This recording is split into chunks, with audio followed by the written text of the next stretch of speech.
D-Mace, Vingen, and Donick 1025 The Game. Broadcasting from the Busy Bee Plumbing, Heating, and Air Conditioning Game Nashville Studios, home of the $99 yearly Beehive membership, where the buzz is always about great service. Willie Donick, Derek Mason, Adam Bingen, and David Janes here with you. We hope you're having a wonderful Thursday. We are live at Bridgestone Arena, where the Predators homestand continues tonight at 7 o'clock against the Vancouver Canucks. Pre-game starts at 6 with Max Hers right here on 1025 The Game. I'm hearing myself. There we go. Okay, there we go. We're all good. Nah. The magic of live radio. Derek, you've come in here hot with multiple conspiracy theories. Yes. And I want to start with the first one. Yes. This was not a shocker to really anybody, but the guest picker for College Game Day at Vanderbilt on Saturday has been revealed. It is none other than Nate Bargatze. Congrats. No surprise there, right? No, not at all. Easy choice.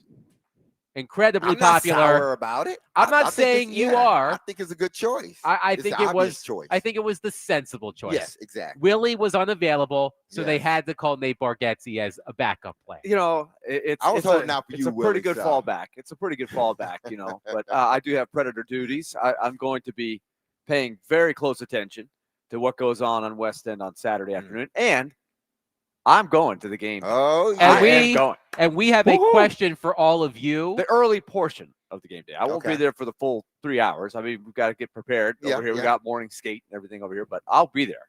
We have a question for all of you that relates to Willie's time at College Game Day, which we'll get to. It's a very important question. It is a very important question. We'll get to that in just a moment. But conspiracy theory number one for Derek Mason. Yes.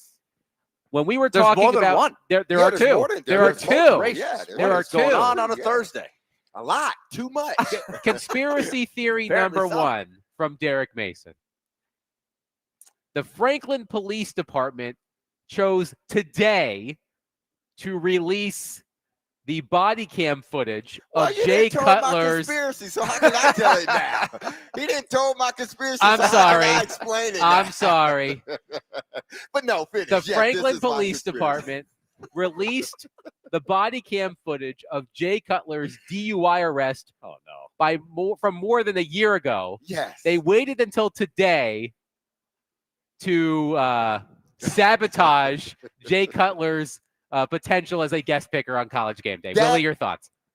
Listen, before you even get into I want to hear your. Listen, it is mighty convenient that, you know,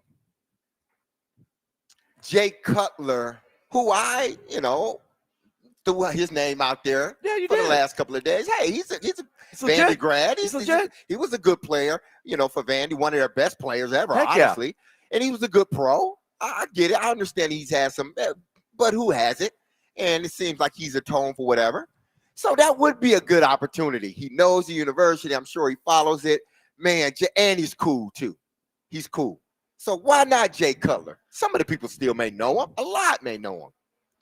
And then all of a sudden, a day before, we say, well, when are they going to pick the guest picker for the game this weekend? When do they do it? Well, usually they do it on Friday. They've been listening to our show. I know they have. I'm going to say they have.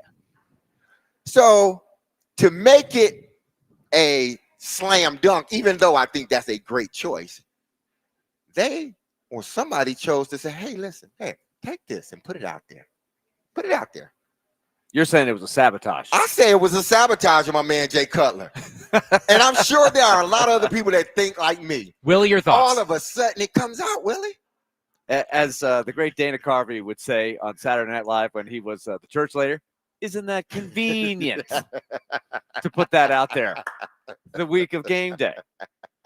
But hey, I hope that Jay comes to the game on Saturday. He was at the game against Georgia State. He's probably been at more than one. The one I went to, they had him down on the field. He got a great ovation. Yeah, he's got the love. He still got the love there. Got the Commodore love for sure. But Nate Bargatze was a good choice. We understand. For people that don't know, his uncle, Ron Bargatze, longtime assistant basketball coach at Vanderbilt, and then a very long time color analyst on the Vanderbilt radio network, including the years that I played on the team. So a wildly popular guy. And that is a huge reason for Uncle Ron that Nate is a lifelong Vanderbilt. Okay. So Nate has got close ties to the Commodores. Yeah, absolutely. But I think Nate is going to have some good feedback on the signs. Absolutely. In the crowd. Absolutely. That's going to be good. Absolutely. He's going to. It's a slam dunk. But I just thought it to be mighty convenient. Yes. I turn on television. Oh, when did this happen? I thought it just happened yesterday. No, that was. Oh, wow. How convenient. Okay. Of all days. There you go. I'm usually not a conspiracy guy. I'm always skeptical when D-May says he's got a conspiracy. This one, I'm kind of on D-May's side on this one. Hey. It's a sabotage. I don't know. But you cannot keep Jay Cutler down. You cannot keep a good Commodore down. No. He still will be at the game. I'm sure. We will be seeking comment from the Franklin Police Department. We have to do our due diligence. Absolutely. So Derek's conspiracy theory number 1 of the day. Here's number 2. We'll get to number 2. Just to recap, number 1 is that the Franklin Police Department purposely waited until today to release body cam footage of Jay Cutler's arrest from a year ago so that they could sabotage his chances of being the guest picker on College Game Day. That's conspiracy theory number 1. Conspiracy theory number 2. This NBA gambling story that broke earlier today it's incredible in the worst possible way. From the Washington Post, in case you missed it. Long simmering gambling fears erupted into scandal Thursday morning as FBI agents arrested at least 2 high-profile NBA figures, including Hall of Fame guard and Portland Trailblazers coach Chauncey Billups, who authorities said was involved in a mob-run rigged poker scheme and also supplied information to sports bettors about his team. Oh, man. Later in this story, according to investigators, former athletes like Billups were used to lure unsuspecting players to the table. The basketball players were called face cards, quote unquote, and, quote, received a portion of the criminal proceeds in exchange for their participation in the scheme, according to an indictment. Everyone else at the table, from the big-name celebrity to the dealer, was aware the game was rigged, with tampered shuffling machines, hidden cameras, and even an X-ray table that could reveal cards, according to authorities. Now, Derek, conspiracy theory number 2, if you please. Conspiracy theory number 2 is this.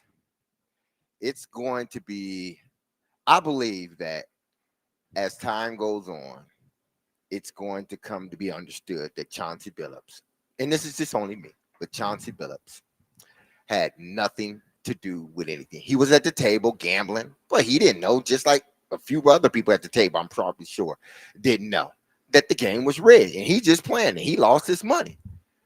But I just think find it mighty convenient once again. With the Jay Cutler, it's to get him out of there, push it to the side. More distractions. You throw these names out there. You say the Gambinos and these guys, but nobody know what they look like. But I know what Chauncey Billups look like. I know what Damon Jones look like.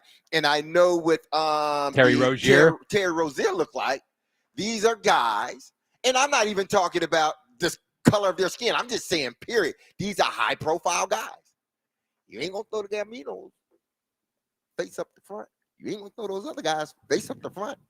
These were guys that everybody could recognize in a sport that's continuing to grow. A sport that, frankly, you've wanted to get in. Sports world. And hadn't got in. Okay. So that's just my theory. I'm a conspiracy theorist. So because it like the world really don't care about that. Oh, we care about it because it's sports related.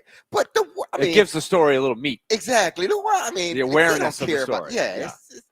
It would not be a headline if we're just like they stung a bunch of mafia guys. Exactly. Absolutely. On sports. But the rig game, that reminds me of the movie Rounders, with the worm. Yeah. Edward Norton, the high-tech X-ray table he and Matt Damon didn't have that. They had the little old school, I'll give you the signal. I show you I got the little face card coming as I deal it. But don't you know, and they got busted bad. The high-tech, what are you going to do against an X-ray table? How do you order an X-ray table without anybody even knowing? How do people not know about the X-ray table? Exactly. Only Chauncey and whoever does the table know about the X-rays. I have Like, to imagine. Do they have to have special glasses? Yeah, on I to don't see the know. X-ray? Like, That's high tech. I have that to is imagine it was high a tech. custom job. It was a custom-made table. Got it. Sure, it had to be. Yeah, it had to be.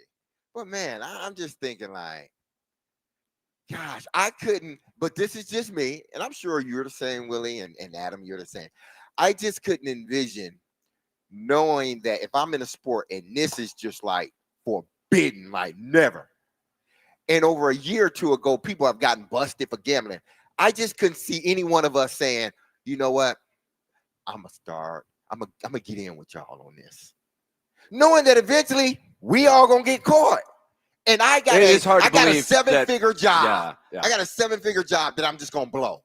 It's hard to believe you would step into that. And not to say that people wouldn't do it, but I'm just saying it's hard to believe that you got a 7-figure, 8-figure job and you blew it for what?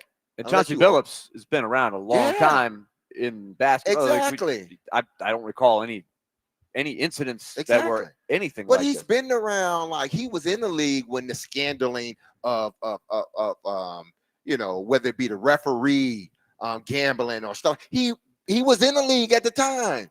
So it's like, you know, they're gonna, if you get into it, you know you're gonna eventually get caught. So why even? I wonder if more will come out. Exactly. But right now, D-Mace, he's got two legitimate questions. Yeah, legitimate questions. Let me ask you one more. Yes.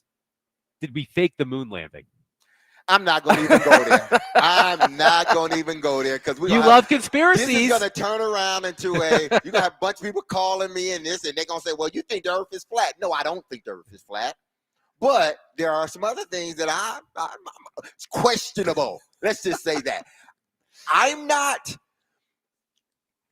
not saying things did or didn't happen. You heard it here first. Derek Mason, things are questionable. Derek Mason neither confirms nor denies that the moon landing was staged. Hey, I'm just hey, you got a chance to sway me one way or the other. Like I was on board with D Mason. He took the no comment about the moon landing. No comment, man. That's it. That's what they listen. Say it ain't so. How do people, you know, fool other people? They just put it right in front of their face, and you say, "What? That never happened." If I do it right in front of your face, you look like that didn't just happen. I know that just didn't happen. That's why they do it in your face and not behind your back. I'm just saying. You let us know. The greatest trick in the world was to convince some people, and this was in a movie, that the devil didn't exist. Mm-hmm. There you go. Matthew from Jolton says, how did they, quote unquote, lose the technology to go to the moon? Oh, let's see. We've opened the can of worms.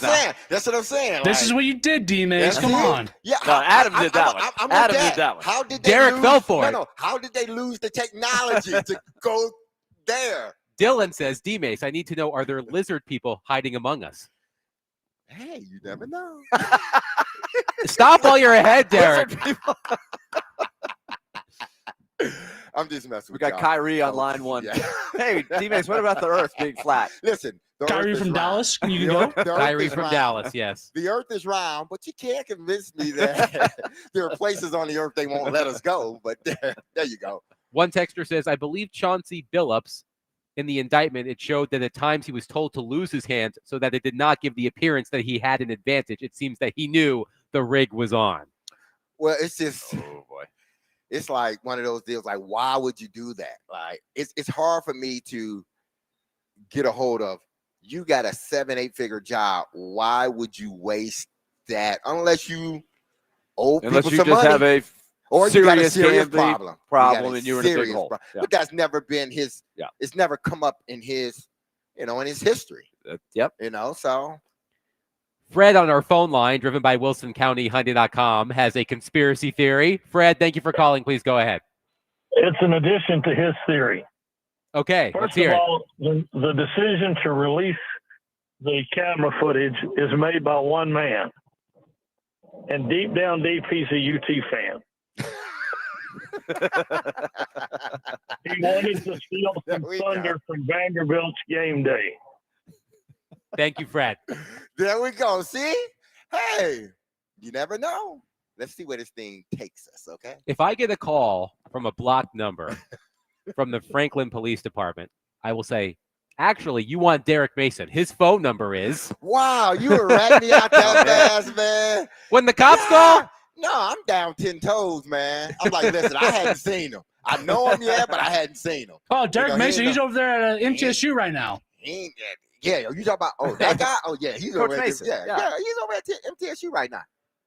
You know, I wouldn't say y'all. See, it helps when there's another Derek Mason out there. It helps.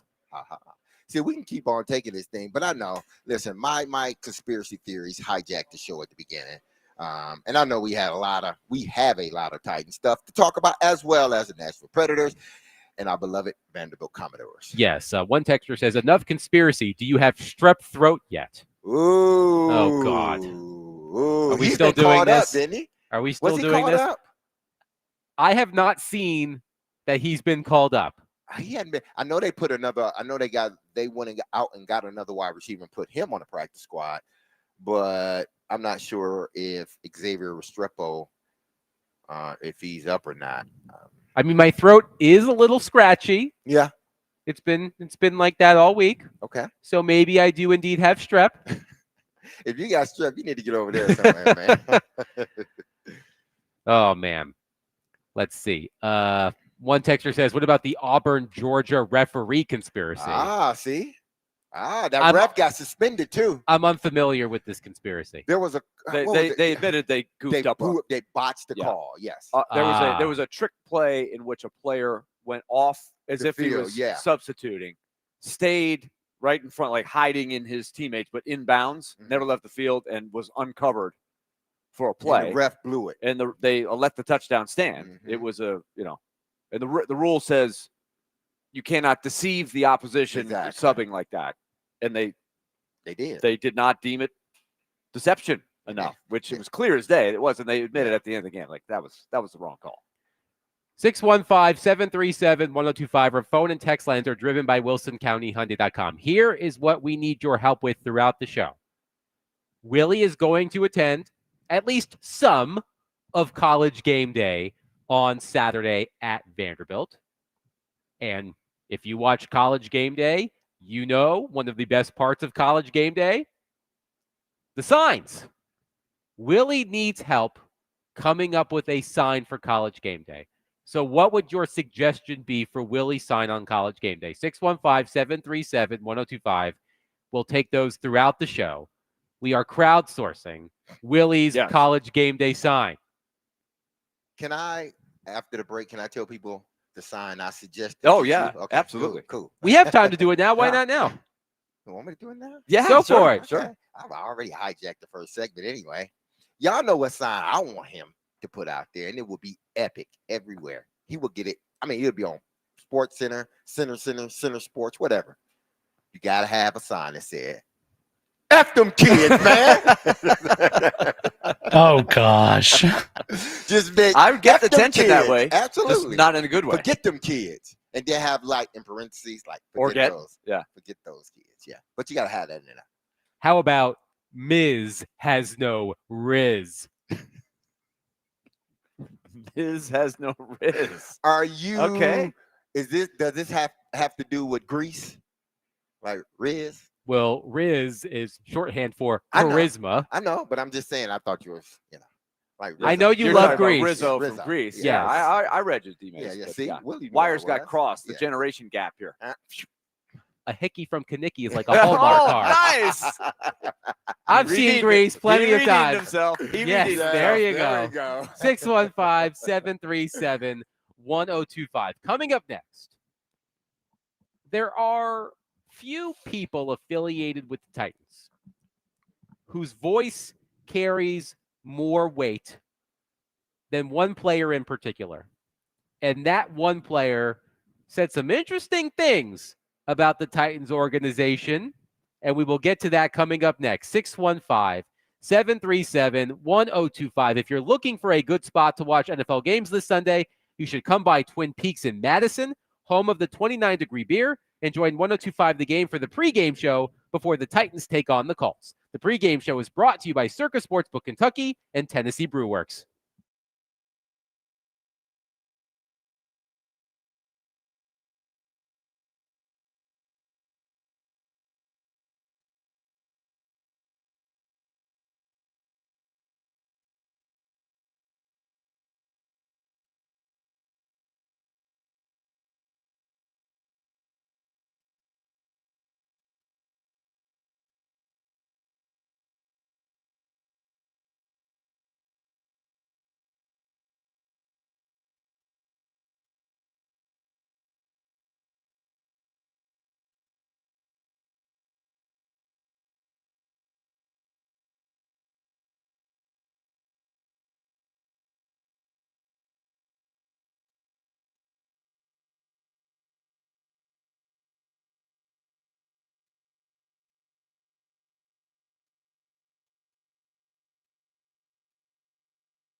D-Mace, Vingan, and Donick 1025 The Game. Willie Donick, Derek Mason, Adam Vingan here with you. We are proudly presented by Bax Homeworks, which transforms kitchens, bathrooms, and living spaces into places you can't wait to come home to.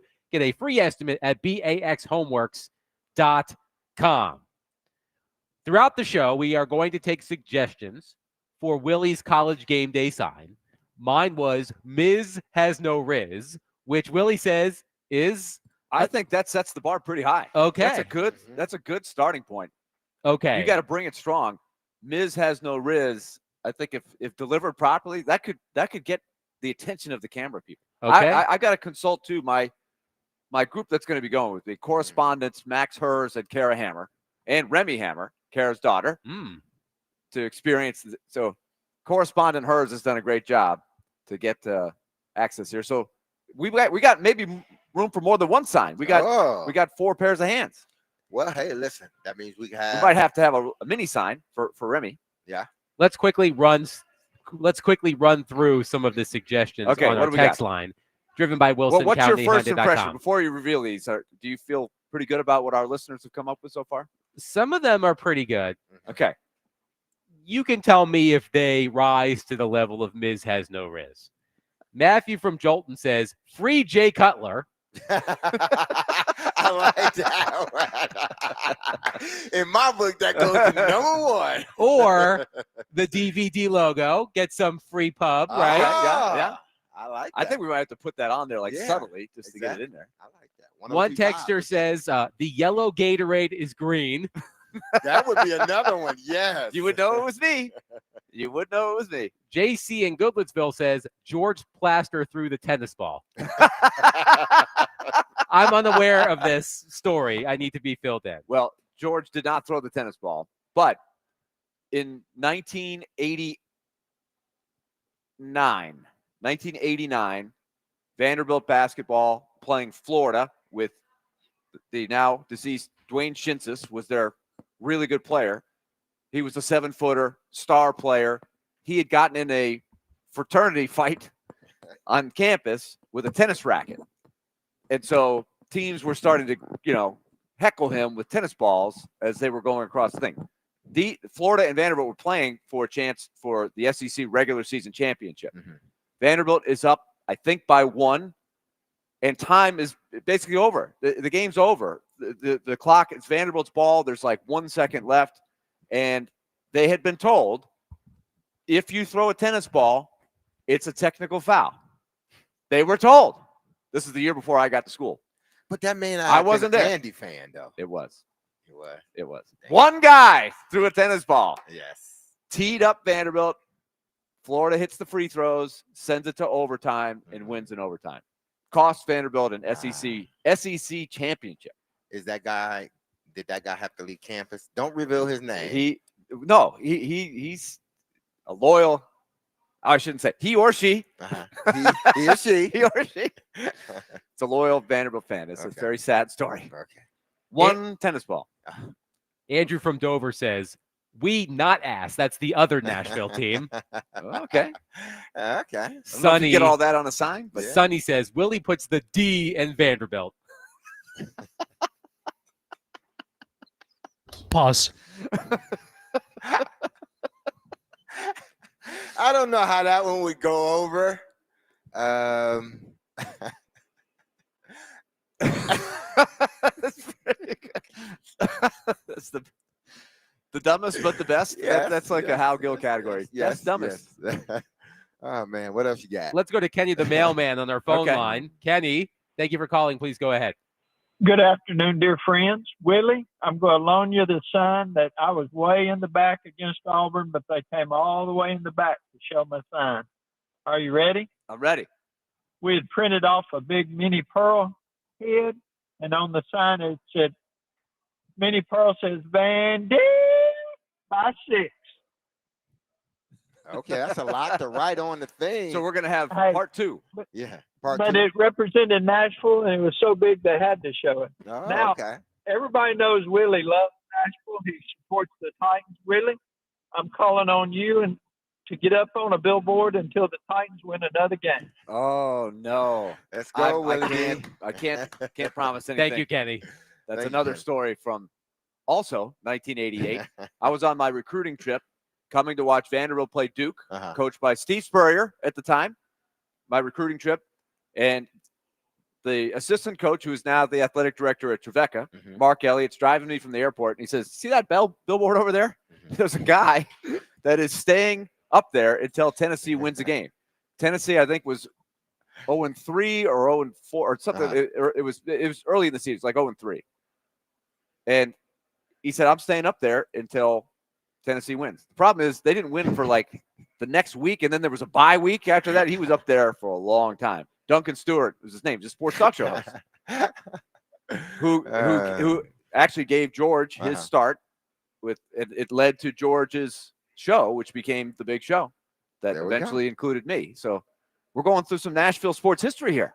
Mike from Shelbyville, I think, has a good suggestion. If you're talking about multiple sons, Mike from Shelbyville says for Kara's daughter, Diego will still be QB1 when I'm in college. That will get some attention good. right That's there. good. That one would. That's good. That's good. I like that one.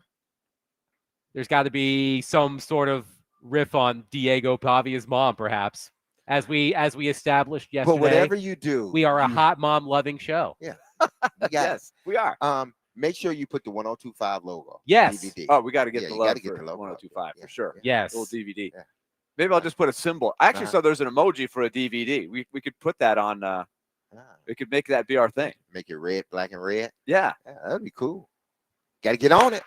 We will continue to take your suggestions throughout the show. So call us, text us, 615-737-1025. So that means my suggestion is out.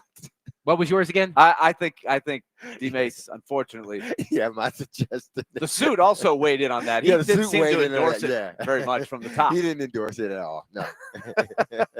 He said, you want me to read what the the suit said to said to us? Here we go. This is what the suit said. He said, we here at 1025 The Game do not condone the actions of Willie Donick and do not endorse the phrase F them kids. Quotations. See, I was gonna put a Z, like F them kids. So take it up with the suit. Yeah. Or can we say V them kids? Vandy? We've got a couple of days to work on this. Y'all We're were going to go back to the workshop. Y'all were thinking. Go home tonight. Do some mock-ups. Okay. All right. Bring them to work tomorrow. Okay. By the way, we will be at Party Foul tomorrow. We can make signs. Anybody got some markers, some poster board? We can make signs there. Yes. Party Foul. It's a good idea. That's a good idea. Come on over. That's a good idea. And we're going to dive more into the Missouri-Vanderbilt matchup tomorrow when we are at Party Foul in Midtown. And we'll talk to Mitch Schleight of The Athletic in just a couple of minutes to help us preview the weekend ahead in college football. But I was reading an article on The Athletic today with the headline, is Vanderbilt being overrated or underrated as a college football playoff contender? And I thought that would be an interesting question to ask amongst ourselves.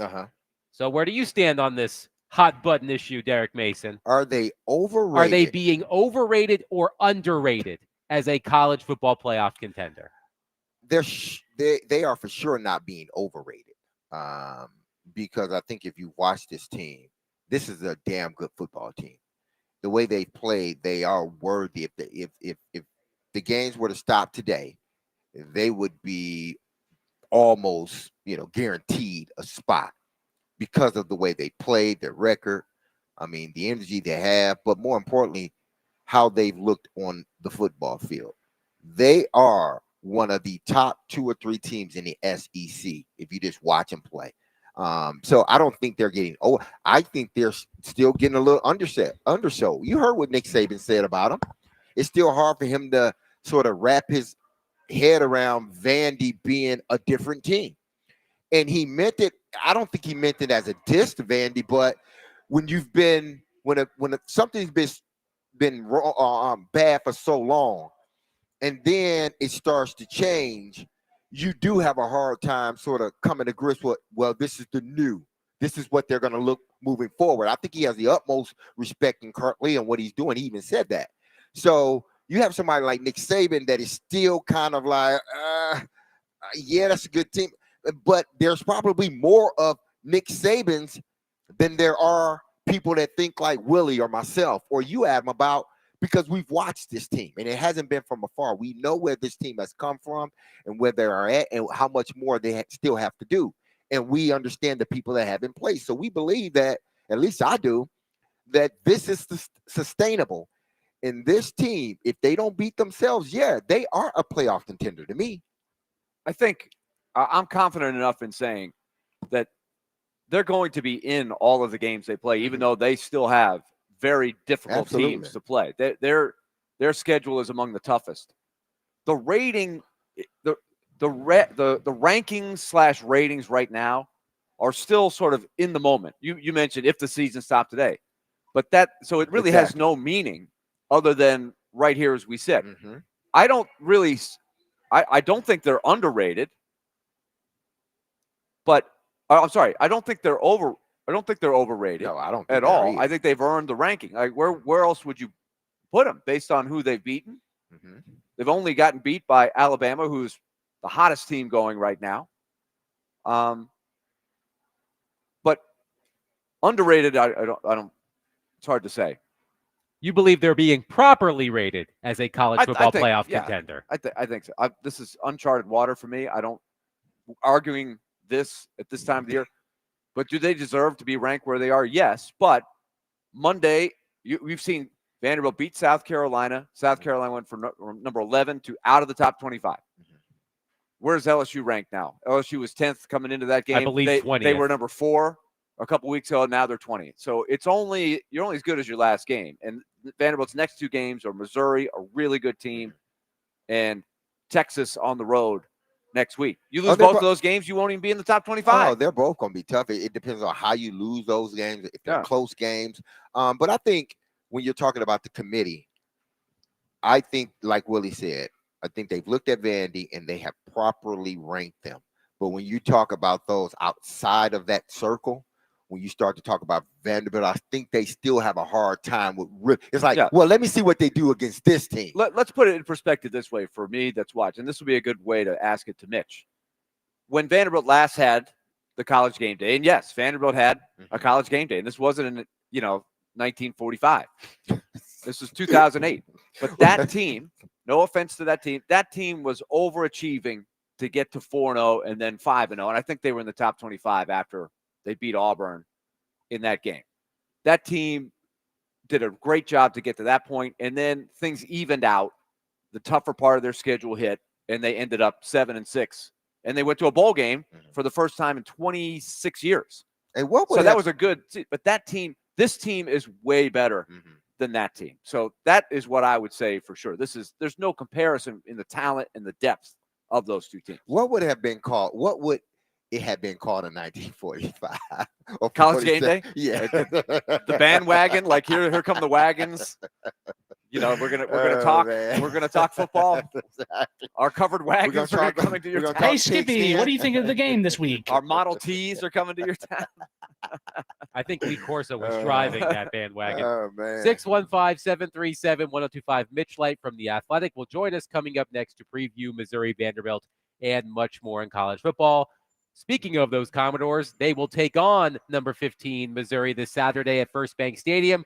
Pregame begins at 1 a.m. That's late. 1 p.m. on 1025 The Game with the kickoff at 2:30 p.m. Vanderbilt football is brought to you by Gary Force Acura, Jimmy Kelly Steakhouse, and Smoky Mountain Tops.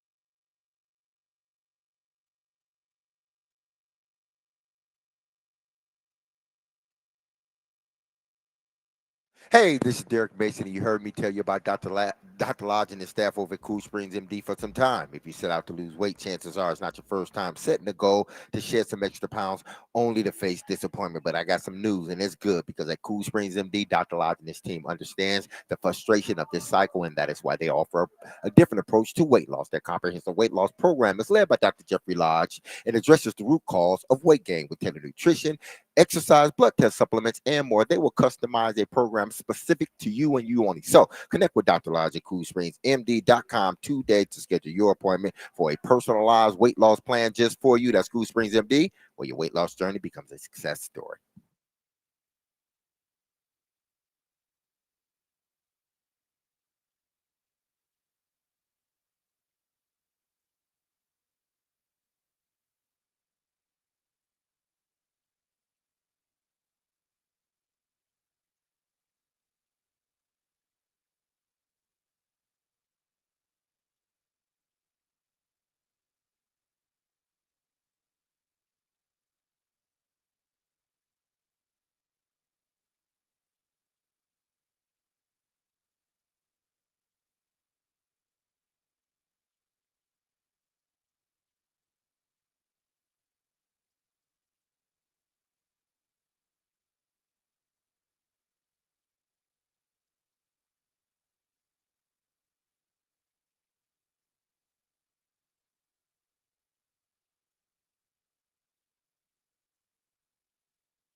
D. Mace, Vingan, and Donick 1025. The game. Willie Donick, Derek Mason, Adam Vingan here with you. Pleased to be joined on our phone line, driven by WilsonCountyHyundai.com, by Mitch Light of The Athletic to help us preview college football. Mitch, before we get started on the nuts and bolts of the Missouri Vanderbilt matchup and more, we are taking suggestions for Willie's college game day sign. Do you have any? Yeah, he just texted me. This is a lot of pressure. I guess I have to be PG-13, right? We can't. Willie's a adult and a respected gentleman in this town, so he can't be too risque. So better keep it maybe even PG. Don't even do the 13. Yeah, what about I don't know. I once scored 10 points at Mississippi State in a basketball game. Or you could tout your athletic exploits, Willie. Can we blow up the box score from that game, perhaps? Yes, that is a good idea. Yeah, that's a good idea. Or we could maybe turnovers. If we have any video of turnovers from Willie in college, we can. No shortage of those. Okay, we can show those. So I will continue to think we got what we got a day and a half for this. So I hope there's plenty been of some time. good suggestions. I hope there's been some good suggestions. Well, you were on hand when I was introduced in that game where I scored 10 points in Starkville, and so can you explain? The PA announcer set the scene as I went into the game. This was one of 3 games I had double-digit points for Vanderbilt basketball. So I was a sophomore, and I was just named. It was my first game as the sports editor of the Vanderbilt Hustler. We went down to Mississippi State, start Phil at the hump, and Willie checks in. First half, probably. If he scored 10 points, he's probably in both halves in that game. And the announcer said, "You're coming in." The number was it number 10 or number 21? 19? 21. Number 21, Wiley Danuke. I started jogging in, and everybody was snickering on the bench. Like everyone was trying not to laugh because they heard it loud and clear. I don't know if that name was like, some northern name from some southern PA guy at Mississippi State. He couldn't handle the pronunciation, although Willie's very southern name too. So yes, we often, every time I see Mississippi State basketball, I think of Wiley Danuke. Perhaps we can make that. Yeah, that could be the sign. Yeah. Are you hearing Adam, Mitch? Are you hearing Adam? Barely. We just had a short out. Go ahead, Dino. Well, something happened to Adam's mic. What'd you unplug over there, Adam? Yeah, what's going on? It's a conspiracy. It's teammates. It's a conspiracy. He took out Adam's mic. Here's another one. Another conspiracy. Okay, I'm gonna go to this because I know Adam does have questions about Vandy and possibly UT. Yeah. But this Oklahoma and Ole Miss game, does Ole Miss, because we saw Oklahoma last week. And listen, they were just getting their quarterback back, and he still looked a little rusty. But is this a must-win for Ole Miss? Probably. I mean, if we're talking college football playoff, could they get in losing at Oklahoma and at Georgia? The problem is those are two of their more difficult games, so it's taking away opportunity for quality wins. I think, Derek, this is one of the more fascinating matchups of the weekend, just from a contrast the two teams. The Ole Miss, I know they lost last week, but they scored touchdowns on their first 5 possessions at Georgia of 65 yards or more, like the drives. It's nothing fluky there. It wasn't like a pick six or a kick return. So that offense was rolling. But Oklahoma has given up a total of 6 touchdowns in 7 games. That is amazing. 6 touchdowns in 7 games. They're good against the pass, and they're good against the run. I was really impressed last week with Trinidad Chambliss. I think we talked last week this time about his first road game after playing in Division II. I thought he handled that very well, so I don't think that will be an issue. I wonder if the scouting is out as more teams see him, try to take away his weaknesses there. So I like Oklahoma in this game because that defense has been so good, and I do think Mateer in the offense is probably getting a little more comfortable as he comes back from injury. Now, Mitch, I'm a conspiracy theorist, and if you were listening to the show at the beginning, which you probably were busy doing other things. I work for a living. I can't, I exactly, can't just listen absolutely. to you guys all day. But I had 2 conspiracies that I threw out there. I have a third. Florida, Napier. Yeah, they didn't want. I think they fired him now because they understood that this could happen again. I think they fired him now because they didn't want to get fooled again and have him win games and then have to make a decision based upon that, like they did last year. I think if he would have kept losing last year, they would have fired him and moved on with them. But now that James Franklin, and now you hear about Lane Kiffin, possibly these coaches that may not otherwise be available, they are starting or possibly are available. Do you think they fired him because they didn't want to get fooled and to get a jump start on what can potentially be out there as far as head coaches? Don't take this the wrong way, Derek, but you're a boring conspiracy theorist. That's not. That's too plain, huh? Yeah, that's too close to fact, right there. Yeah, I mean, I think they did not. I wouldn't say they were fooled last year. There were real reasons to bring Billy Napier back, aside from money and all that stuff. They played better late last year with DJ Lagway at quarterback, but they fell into the same traps this year, the same just inexplicable losses because of weird coaching decisions or poor play on the field. So I think there's no doubt that they wanted to get ahead of it and do this. But there's also an argument to say even if they played better as the year progressed, they probably still would have made a change because we've been through this again there. But yeah, I think there's no doubt he was basically given one mulligan last year and was not going to get another one this year. Mitch Light is with us. My headset is working. Good job. So let me ask, thank you. So let me ask you the question that I was going to ask before someone cut my mic. Maybe another conspiracy. Maybe another conspiracy. That's a better conspiracy than Derek's, I'll tell you that. Well, just to be clear, Mitch, one of Derek's conspiracies earlier is that the Franklin Police Department purposely waited until today to release the body cam footage of Jay Cutler's arrest last year so that he could not be the guest picker on College Game Day. Hey, just saying. See, that one's exciting at least. It's a little salacious. I don't believe it, but there's something that's interesting. Yeah, okay. So let's talk about this. Let's talk about this Missouri-Vanderbilt matchup. I'm looking at the matchup within the matchup of Diego Pavia versus the Missouri front seven. The Tigers are one of the best teams in the country at blowing up opposing backfield. So how do you see this matchup playing out? That's interesting because Pavia's strength is, and I think Jesse Palmer kind of referred to on the broadcast last week. I don't know how he saw that guy. He's got eyes in the back of his head. He just does enough to elude a would-be rusher, gets out of trouble, and finds a guy downfield or finds a guy or has running room there. So I think that is going to be very important. We all know Vanderbilt's offensive line is much improved, but again, you've got to stop the negative plays. Vanderbilt has been one of the best teams on third down this year. It's because they've been pretty good on first and second down. But if you play a Missouri team and you have negative plays and you're 2nd, 12, 3rd, and 12, obviously football becomes a lot more difficult. So, yeah, I agree with you. That's going to be very important for Vanderbilt, for Diego Pavia to avoid those negative plays. Mitch, another thing that Missouri does very well is run the ball. Tell us about because they have a running back that has really been a nice fit for them, and it seems like that is going to be something that the Commodores are going to have to key on.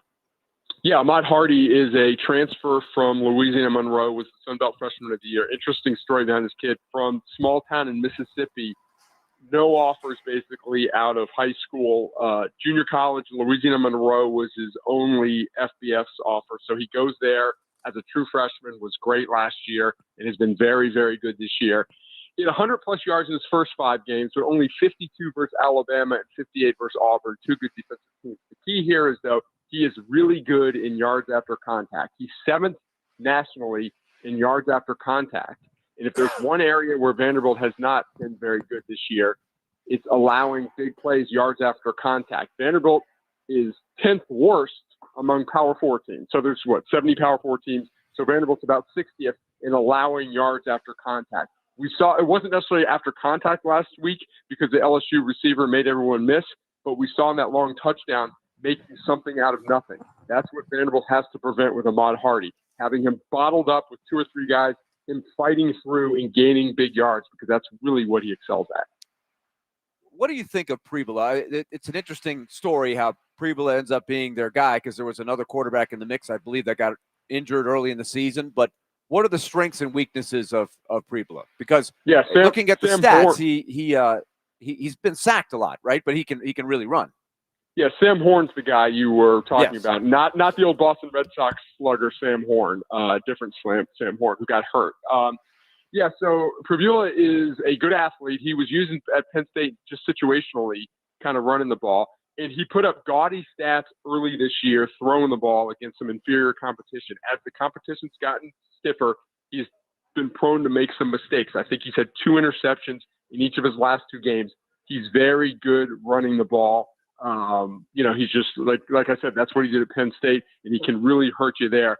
So Vanderbilt needs to disguise defenses, get pressure on him, force him to make mistakes. But he is a guy, he's good. And I know when there was some uncertainty about Diego Pavia coming back with that lawsuit, I know he was a guy that Vanderbilt was looking at, or was going to potentially kick the tires on as a potential transfer to replace Diego Pavia. Adam was reading an article with, of course, the spotlight being on this game on Saturday, asking the question if Vanderbilt is overrated or perhaps underrated. It was on The Athletic. Yes. So we thought this would be right up your alley. Yeah. David Ubben and Austin Mock. And I started it with perspective of, Mitch, the last time that Vanderbilt had the College Game Day, the only other time they've hosted it, there's just no comparison in the depth and talent of this Vanderbilt team compared to that.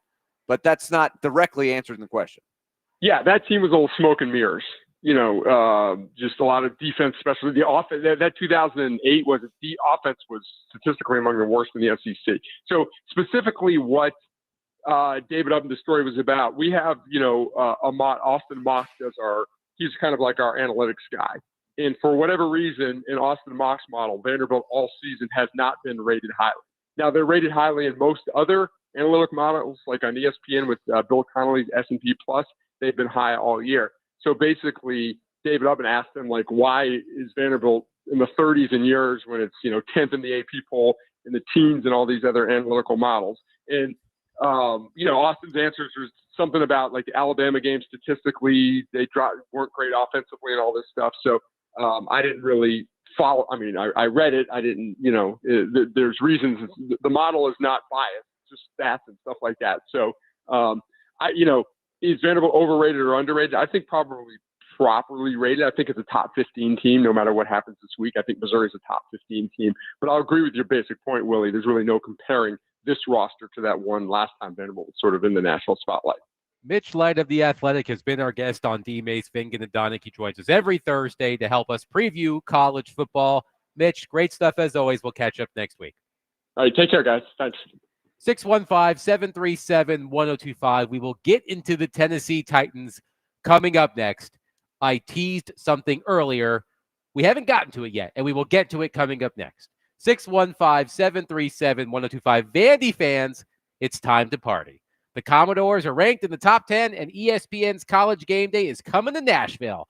To celebrate 1025, the game will be broadcasting live tomorrow from noon to 6 at the new Party Foul near Vandy in Midtown at 2031 Broadway. Plus, we will be giving away a pair of tickets to see the sold-out game against Missouri this Saturday. So come on out to the all-new Party Foul in Midtown tomorrow from noon to 6.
D. Mace, Fingan, and Donick 1025. The Game, broadcasting from the Busy Bee Plumbing, Heating, and Air Conditioning Game Nashville studios, home of the $99 yearly Beehive membership, where the buzz is always about great service. Willie Donick, Derek Mason, Adam Vingan, and David Janes here with you. We are live at Bridgestone Arena. Predators hosting the Vancouver Canucks tonight at 7. Pre-game starts right after our program at 6. As always, right here on 1025. The Game. Elliot Freeman, Sportsnet NHL Insider, will join us at the top of the next hour. Also be listening, Vols fans, if you want to attend the Volunteers Baseball Intra-Squad Scrimmage coming up this weekend.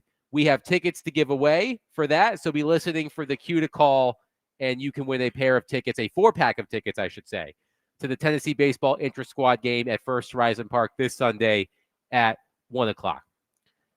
But, guys, there may not be a player, a Titans player, past or present, whose voice carries more weight than Eddie George. I am partial to Derek Mason, but Derek Mason also knows that Eddie George's voice carries a lot of weight. Absolutely. He is a franchise legend. So when he says something critical of the organization, it matters. Eddie did an interview with Mike Organ, a.k.a. The Grinder, at the Tennessean, and Mike asked Eddie, among other things, about the state of the Titans. He said, quote, "I'm sad to see Brian Callahan get fired. Being in this profession, I know how hard it is to win and try to build something. I don't know if he was given the proper time to do that. It's a results business, and they didn't think it was the right fit." Organ writes, "George fears the Titans have put themselves in a hole that continues to get bigger with each firing, which also included Mike Vrabel as coach in 2023 and 2 general managers over the last 4 years. He believes it has set the franchise back, quote, at least a decade and maybe more," end quote. Wow. Eddie George, quote, "What is the culture in the building? I can speak to that because I know what it was like when I was there. We had a blueprint. We had an identity. What do you want to be that's sustainable? I think that's a question for Amy, the GM, and the president. And then they have to find a coach they can be on the same page with. How are you going to build this out? How much time are you going to give this person? It's not going to happen overnight," end quote. Derek, knowing Eddie as you do, knowing his standing with the organization, what should it mean to the Titans that one of their legends is speaking out in such a way? It should mean a lot. I think, I know that Eddie, has huge, a lot of respect for that organization, and I know that organization has a lot of respect for Eddie. His name is in the Ring of Honor, for God's sake. He's this franchise's, and I'm not talking about Houston. He's this franchise's leading rusher. He led us, along with Steve and Blank, to a Super Bowl. And then he's been successful in the coaching realm. He's taken TSU. He took that TSU program and he made it a much better program when he left. Now he's at Bowling Green University, and it seems like they are now picking up steam as well. So he has success, seems to be following him. And when someone that has been a pillar of your organization for, at the time it was 9-10 years, she was your first pick in the, I think it was 96 draft. And he understands, he understands the coaching, sort of, and he's starting to really understand how to build a team. So when he's looking at it from afar, he's trying to be as respectful as possible, but also pointing out the things that are glaring, the changing of the coaches, not being patient with one coach, but understanding that this is a business and that with every change you make, you set your franchise back even further. Now, listen, Borgonzi may be able to get it right, and Cam may be that dude. I think he will be, but time will tell. But typically, when you make the moves that Amy has made in the last 5 years, I mean, typically your franchise suffers for that, and it suffers long time. But I think in today's football, because rules have changed and everything else with the play on field, if you get you a quarterback, that's half the battle. So the Titans hope they have a quarterback, but he has a point. Like, listen, what you did set this franchise back. And he hope it's not that case. That's not the case. But it seems like every choice that every decision she's made, it hasn't necessarily helped the team. Firing John Robinson, did it help the team? No. Firing Vrabel, did it help the team? Hiring Callahan, did it help the team? No. Hiring Rand, did it help the team? So now you're on Borgonzi. So you hope that now they've been able to find the right person at the GM position and he can get this thing right. But the more changes you make at that level, and I'm not talking about the players, I'm talking about the coaches and GM, you set your franchise back. The thing that jumps out to me more than anything else with those quotes, because if you didn't put a name on those quotes, they wouldn't sound too controversial. But Eddie George is not a guy that goes around trying to take shots. Exactly. He's not saying, give me the microphone, I got something provocative to say, I'm going to slam the team. He was careful with his words, but that's Eddie George saying, you set the franchise back 10 years. 10 years. He doesn't use hyperbole. This is Eddie George saying that. That's not pick your most loudmouth sports talk show host nationally, locally, whatever. That's not that person saying that. That's Eddie George saying that. That should resonate in that building. And if it doesn't, they're asleep at the wheel.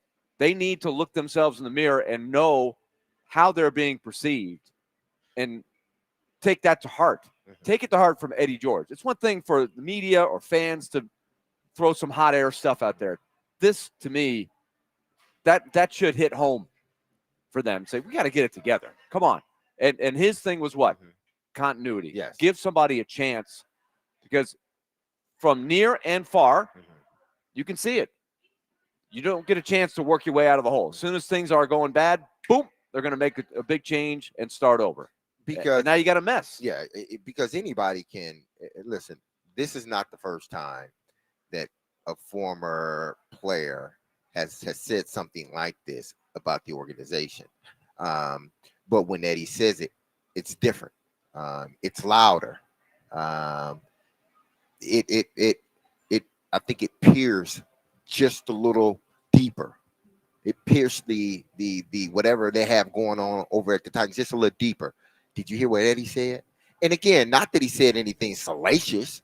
He just spoke his truth, like what he's seeing. And he said it in a respectful way because he understands the seriousness, but he understands sort of the vitality of it in the situation that they're going through. So he's going to be careful at how he talks about the Titans. But what he says is things that people have been saying for the last 3 or 4 years, that this team, with every move they make, it seems like a haste move.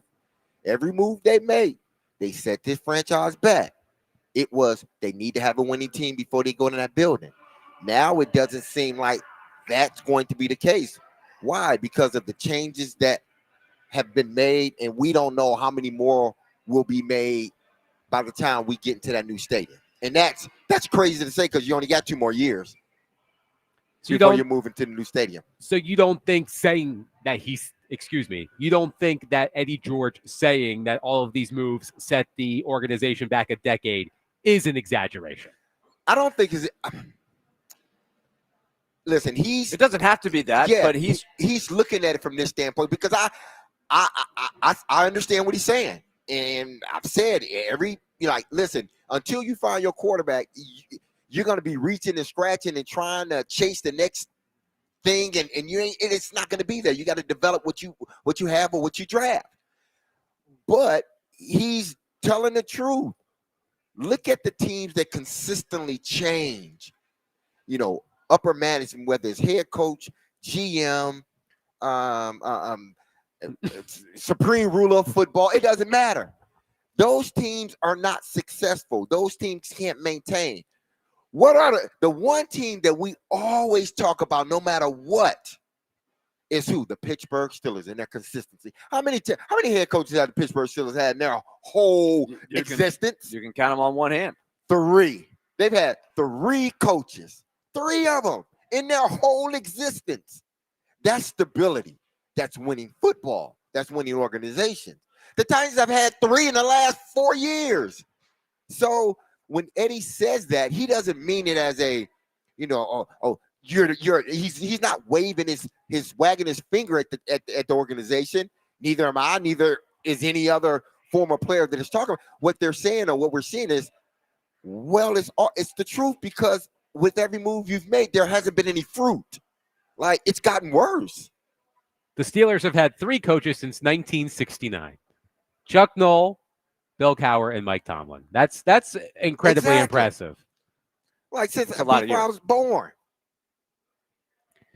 Well, since 69, when did Pittsburgh come into existence? They were before 69. Yeah, they were before 69. But when we started really watching football, 3 coaches since 69. They really were not a good franchise until Chuck Noll. Chuck Noll took over, when Noll took over, that's impressive. 3 coaches in however many, 56 years, 57 years. I have to imagine that Eddie George's interview with Mike Organ, who was on the Chase and Big Joe show earlier today discussing this article. Yes. And some of the article was about his experience at Bowling Green, not to discount that because Mike did a good job with the story.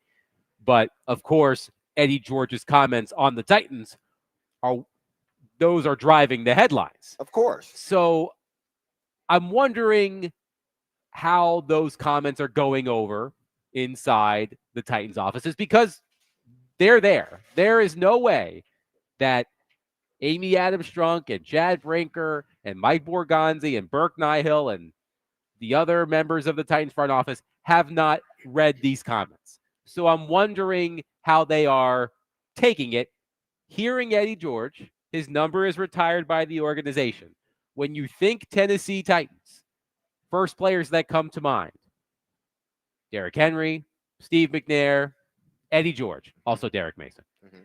So Eddie George is synonymous with the Tennessee Titans franchise. So I'm wondering how the people in charge are digesting those comments today. I'm not sure if Brinker or Borgonzi, maybe they've got wind of it, but it's like, to them, they are in the day-to-day. Now, Burke Nihill and Amy Adams, that's a different story, especially Amy, because that's like, Warren Moon saying something. Warren said, what? Oh, wow. Okay, everybody's listening. It's the same with Eddie. Oh, Eddie said, what? Oh, okay. When not knowing, really, the whole article really was about Bowling Green and his success he's had at TSU and he's having, at Bowling Green. But it was a insert in there about, the question was asked about the Titans. That's because why?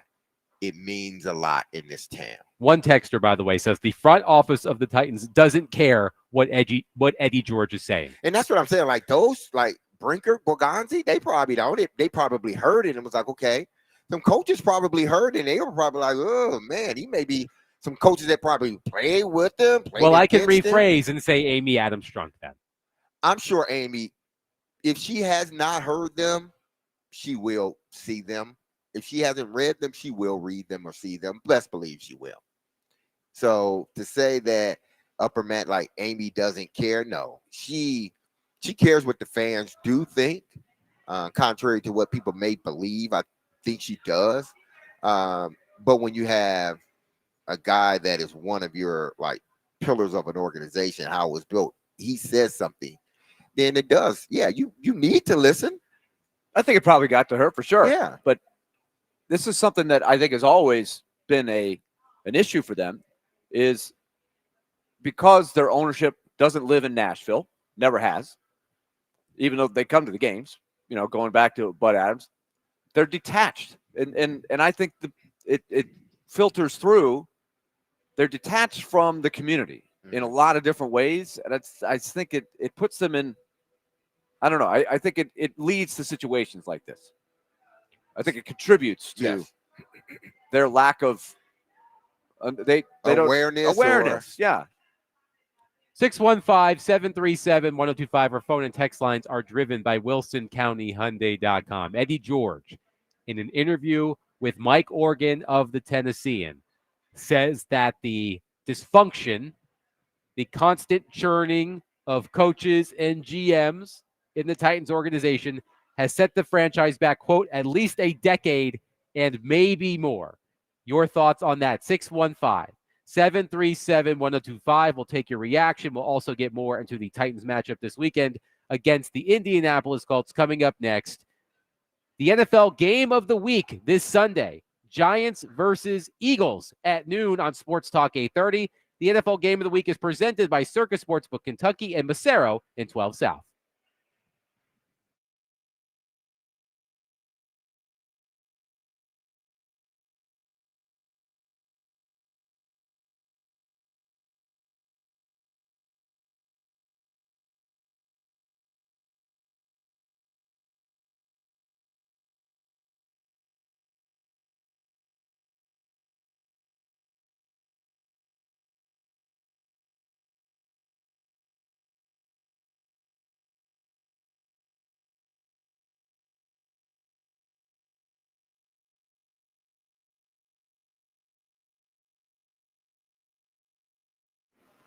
All right, time to tell you about Loan Pronto and the rates that they're delivering right now, the lowest in 3 years. They've got the rapid equity loan where you can get cash out of your home's equity or just refi in a very short period of time. And then you could take the cash out of your home's equity if needed, or just go ahead and enjoy the fact that with a new mortgage and a new rate, a lower rate, you're going to save money every month and you're going to skip the next 2 house payments. But if you need cash to address some financial needs you have right now, some high credit card bills, a car loan, something like that, you could take that equity and boom, knock that out in a very short period of time. So there's no wait, no hard credit pull up front. You probably won't need an appraisal. Just a phone call. Fast, easy cash from your home's equity. Rates are at a 3-year low, so act now. 615-499-5780 or visit loanpronto.com for the free instant home appraisal. 615-499-5780 or loanpronto.com. Equal housing lender, NMLS 166-1781 on approved credit. Visit NMLSconsumeraccess.org.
D. Mace, Vingan, and Donick 1025. The game, Willie Donick, Derek Mason, Adam Vingan here with you live at Bridgestone Arena. Predators versus Canucks coming up at 7 o'clock.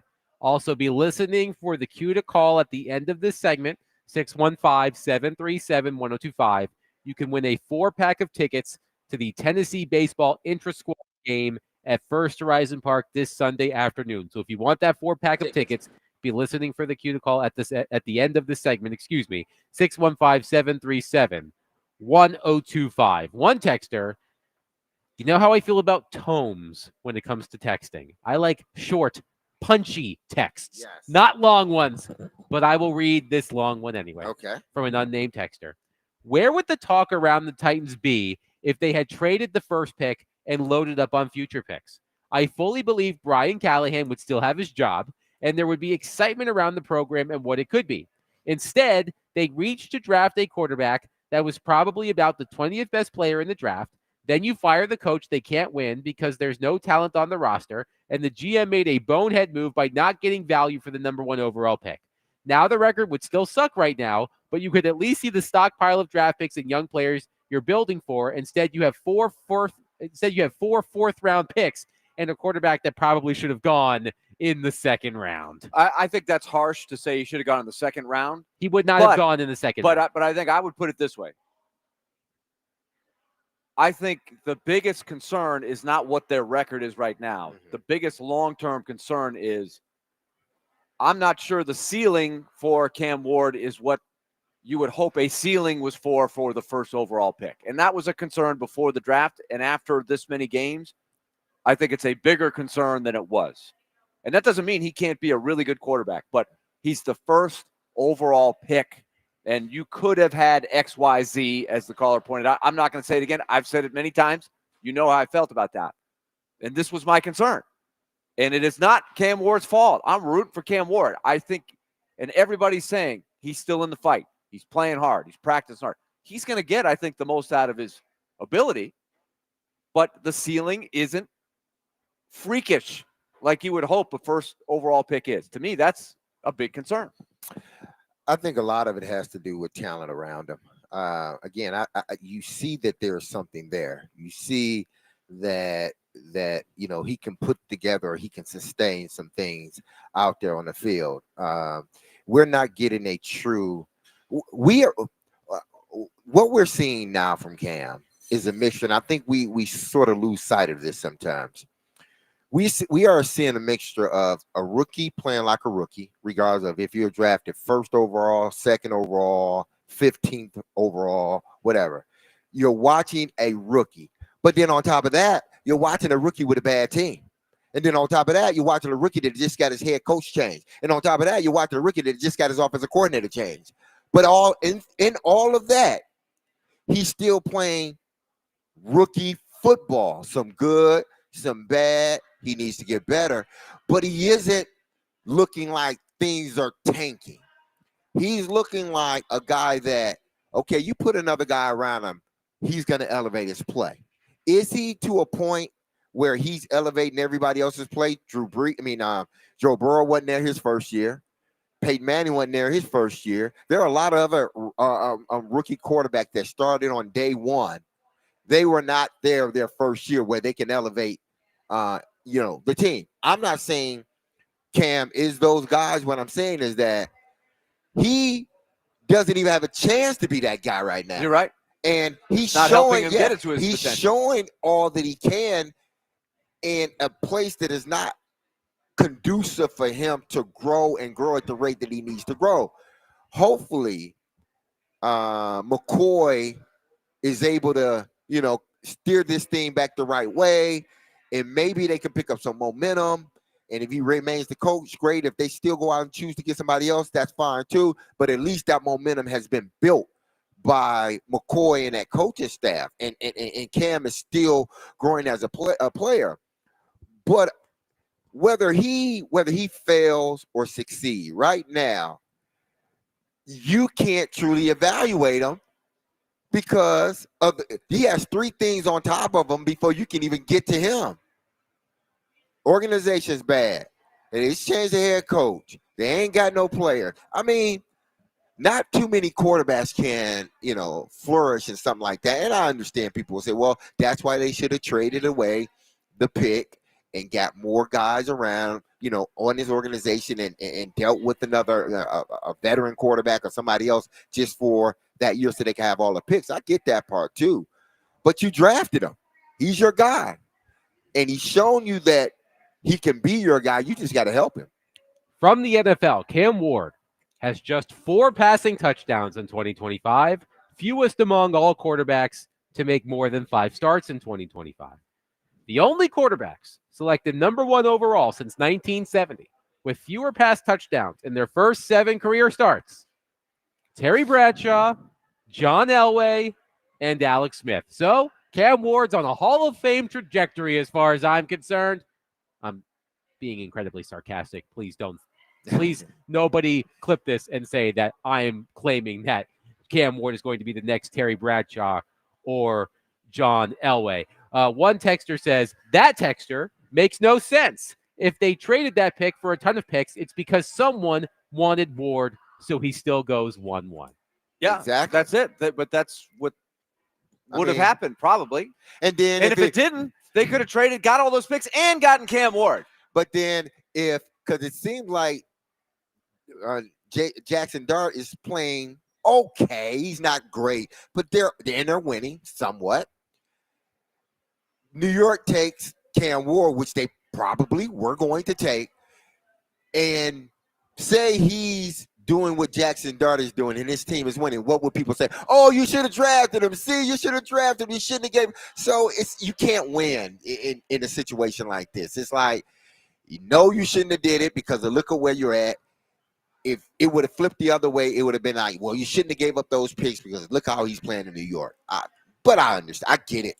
But let this thing play out a little bit longer, at least with the quarterback. If they start getting this franchise and this roster back to where it has been in previous years, then I think you will see a different Cam Ward. That's my belief. If it doesn't happen, then okay. But to say that he won't reach it right now, I mean, would any quarterback be able to show that they were that guy under these circumstances? One texter says, I don't care about the number of draft picks because I'm not confident in the scouts. Albeit this current class seems to be okay, but historically they have been abysmal. We get that. We need to have a sound effect because that exact text comes out every time this conversation comes up. And what do we talk about? You can't do anything about that. Yeah. There's only one way to get players. It's like if I told you, it's hey, not the players, it's the people that that's tree over there. That tree is the only way you can have food. That tree, the fruit on that tree, that's the only food you can get. But you know what the fans are, well, you can't go to that tree because the last time we went to that tree, you got sour fruit. It was rotten and it didn't taste good. Well, they're gonna say the Titans. They're gonna say the Titans don't go back to that tree. That is the only tree that you can get the fruit. Willie, they ain't gonna eat then. They ain't gonna eat. There's one way to build players. Don't tell me about that. It doesn't matter. It's Willie, irrelevant. They ain't gonna eat. But I take that. We know that, right? What they are saying, all the texters that say that, they're right. They have screwed up a lot of draft picks. Yeah. That's why they're here. But that doesn't mean don't go get more draft picks. If anything, get more picks. The more picks you have, the better chance of you getting good fruit. But I guarantee you there's still a large group of people that look at this situation and say, you know what, we need Cam is not the guy. And then you ask them why, and they say, well, the organization. I mean, he's going to be. It was the same thing with Will Levis last year. That's what they're saying. So no matter what, it's like they're not going to. The quarterback is not going to get the benefit of the doubt, or players that you would have gotten in exchange for giving up that pick wouldn't have got the benefit of the doubt. Why? Because the organization is still drafting them, so they're not going to draft the guys. So, or the team is still trying to develop the guys, and they can't develop anybody.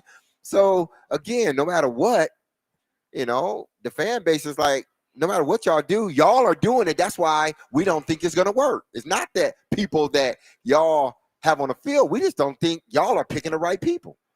One texter says, uproot the tree, plant a new one. Trees take a long time to grow. I get a bunch of seeds planted. There you go. One texter says, I want the Titans to get great defensively. I mean, don't we all? Yeah, somewhat. One texter says, even more concerning than anything quarterback related is this Brownlee trade. Don't get Derek Mason started. It's counterintuitive to what they're trying to do. By the way, sorry we failed to mention this earlier. L'Jarius Sneed has been placed on injured reserve, sidelining him for at least the next 4 games. He suffered a quad injury against the New England Patriots last week after giving up 2 touchdowns. And you know what's the saddest part about that is I don't know that anybody's that sad to hear that because he had been playing so bad. He hadn't been playing. He has not been playing well. Again, you're just disappointed. I'm disappointed. Yes, it's disappointing. You know, that you saw a player that played really good, that was one of the best corners, the top 3 or 4 corner in the league prior to getting here. And then you get him and it just goes downhill, and it goes downhill very fast. That's the disappointing part. You've been injured, and when you've been on the field, it hasn't been consistent. And they traded Brownlee. Want to get into that one, unless there must have been something behind the scenes they just didn't like there about definitely that kid. was, Yeah. but that still doesn't mean it was the right thing to do for a young player. That dude, if whatever he may have had going on here, I hope it doesn't translate to him. Hope it doesn't follow him to the Jets. It seems like he's playing well. I hope that continues, because that kid, he could have been a good player here. He was a young guy. You saw it in him. Yeah, he needs to clean it. He needs to clean up some of the holding that he was having. But that was a kid that was developing, and you gave him away with a secondary that was already struggling, and now the guy you paying the most money, he's on IR. Don't understand those moves. So the starting corners on Sunday in Indianapolis are Jalen Armour-Davis and Marcus Harris. I hope those guys do well. I really do. This is an Yikes. opportunity. Yeah, this is an opportunity. But I see it as, it's not so much yikes, because we know what this team is. So, I mean, it's not even yikes anymore. It's just, okay, it's par for course. Par for the course. Par for the course. Yeah, par for the course. But this gives them an opportunity, these young guys that they're throwing in here. This gives them an opportunity to show this team, because best believe there's going to be a lot of changes come this offseason. And this is your opportunity, no excuses. This is your opportunity to show that you belong on this team. So take it. 615-737-1025 will take your thoughts on the Titans who face the Colts in Indianapolis on Sunday afternoon. 615-737-1025. All right, here's that cue to call for the 4 pair of tickets to see the Tennessee Baseball Intra-Squad scrimmage at First Horizon Park this Sunday at 1 o'clock. Be caller number 3 at 615-737-1025, and you will win that 4-pack of tickets to the Tennessee Baseball Intra-Squad scrimmage at First Horizon Park this Sunday at 1 o'clock. Willie Donick, Derek Mason, Adam Vingan, and we are proudly presented by Bax Homeworks, which transforms kitchens, bathrooms, and living spaces into places you can't wait to come home to. Get a free estimate at baxhomeworks.com.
D. Mace, Vingan, and Donick, 1025 The Game. Willie Donick, Derek Mason, Adam Vingan here with you, taking your thoughts on the Titans as they prepare to take on the Colts this Sunday afternoon. Let's go to our phone line, driven by WilsonCountyHunting.com, and welcome in Luke. Luke, thank you for calling. Please go ahead. Yeah, I think it might be more once we start aggregating everything. But let's give a year for everything. A year for trading A.J. Brown, a year back for firing Mike Vrabel, letting John Robinson go. That's 3 years. Hiring Rand, that's a year. Hiring Bill Callahan, that's 2 years. And when I saw his resume at the beginning of that Tampa Bay preseason game, I still don't know how he got his job. But I think once you aggregate everything up, I mean, it's a lot of years. And how far have you set back Cam? I mean, the guy's been sacked 30 times. So what did we do to protect him? What weapons did we get him? Are the guys getting open? And you might have had. Thank you for the call, Luke. I didn't mean to jump on you there. I thought you were finished. My bad, Luke. But your point is well taken. But he's saying aggregate. So when Eddie George is saying 10 years, yes, yeah, you're, so you're just back. You're looking back stuff. at the last few years and tacking on. Yeah, that's a fair theory. That's how it sounds. Less like an exaggeration if you look at it that way. That's a fair point. Exactly, because it's subtracting by or addition by subtracting. You're adding because you're subtracting players, you're subtracting head coaches, GMs, and you're adding more years to you being closer to a winning team than not. But again, I will say this, not again, but I would say this. The things that they've done, it does point to a franchise pushing themselves further and further away from winning than not. But we all know in this league,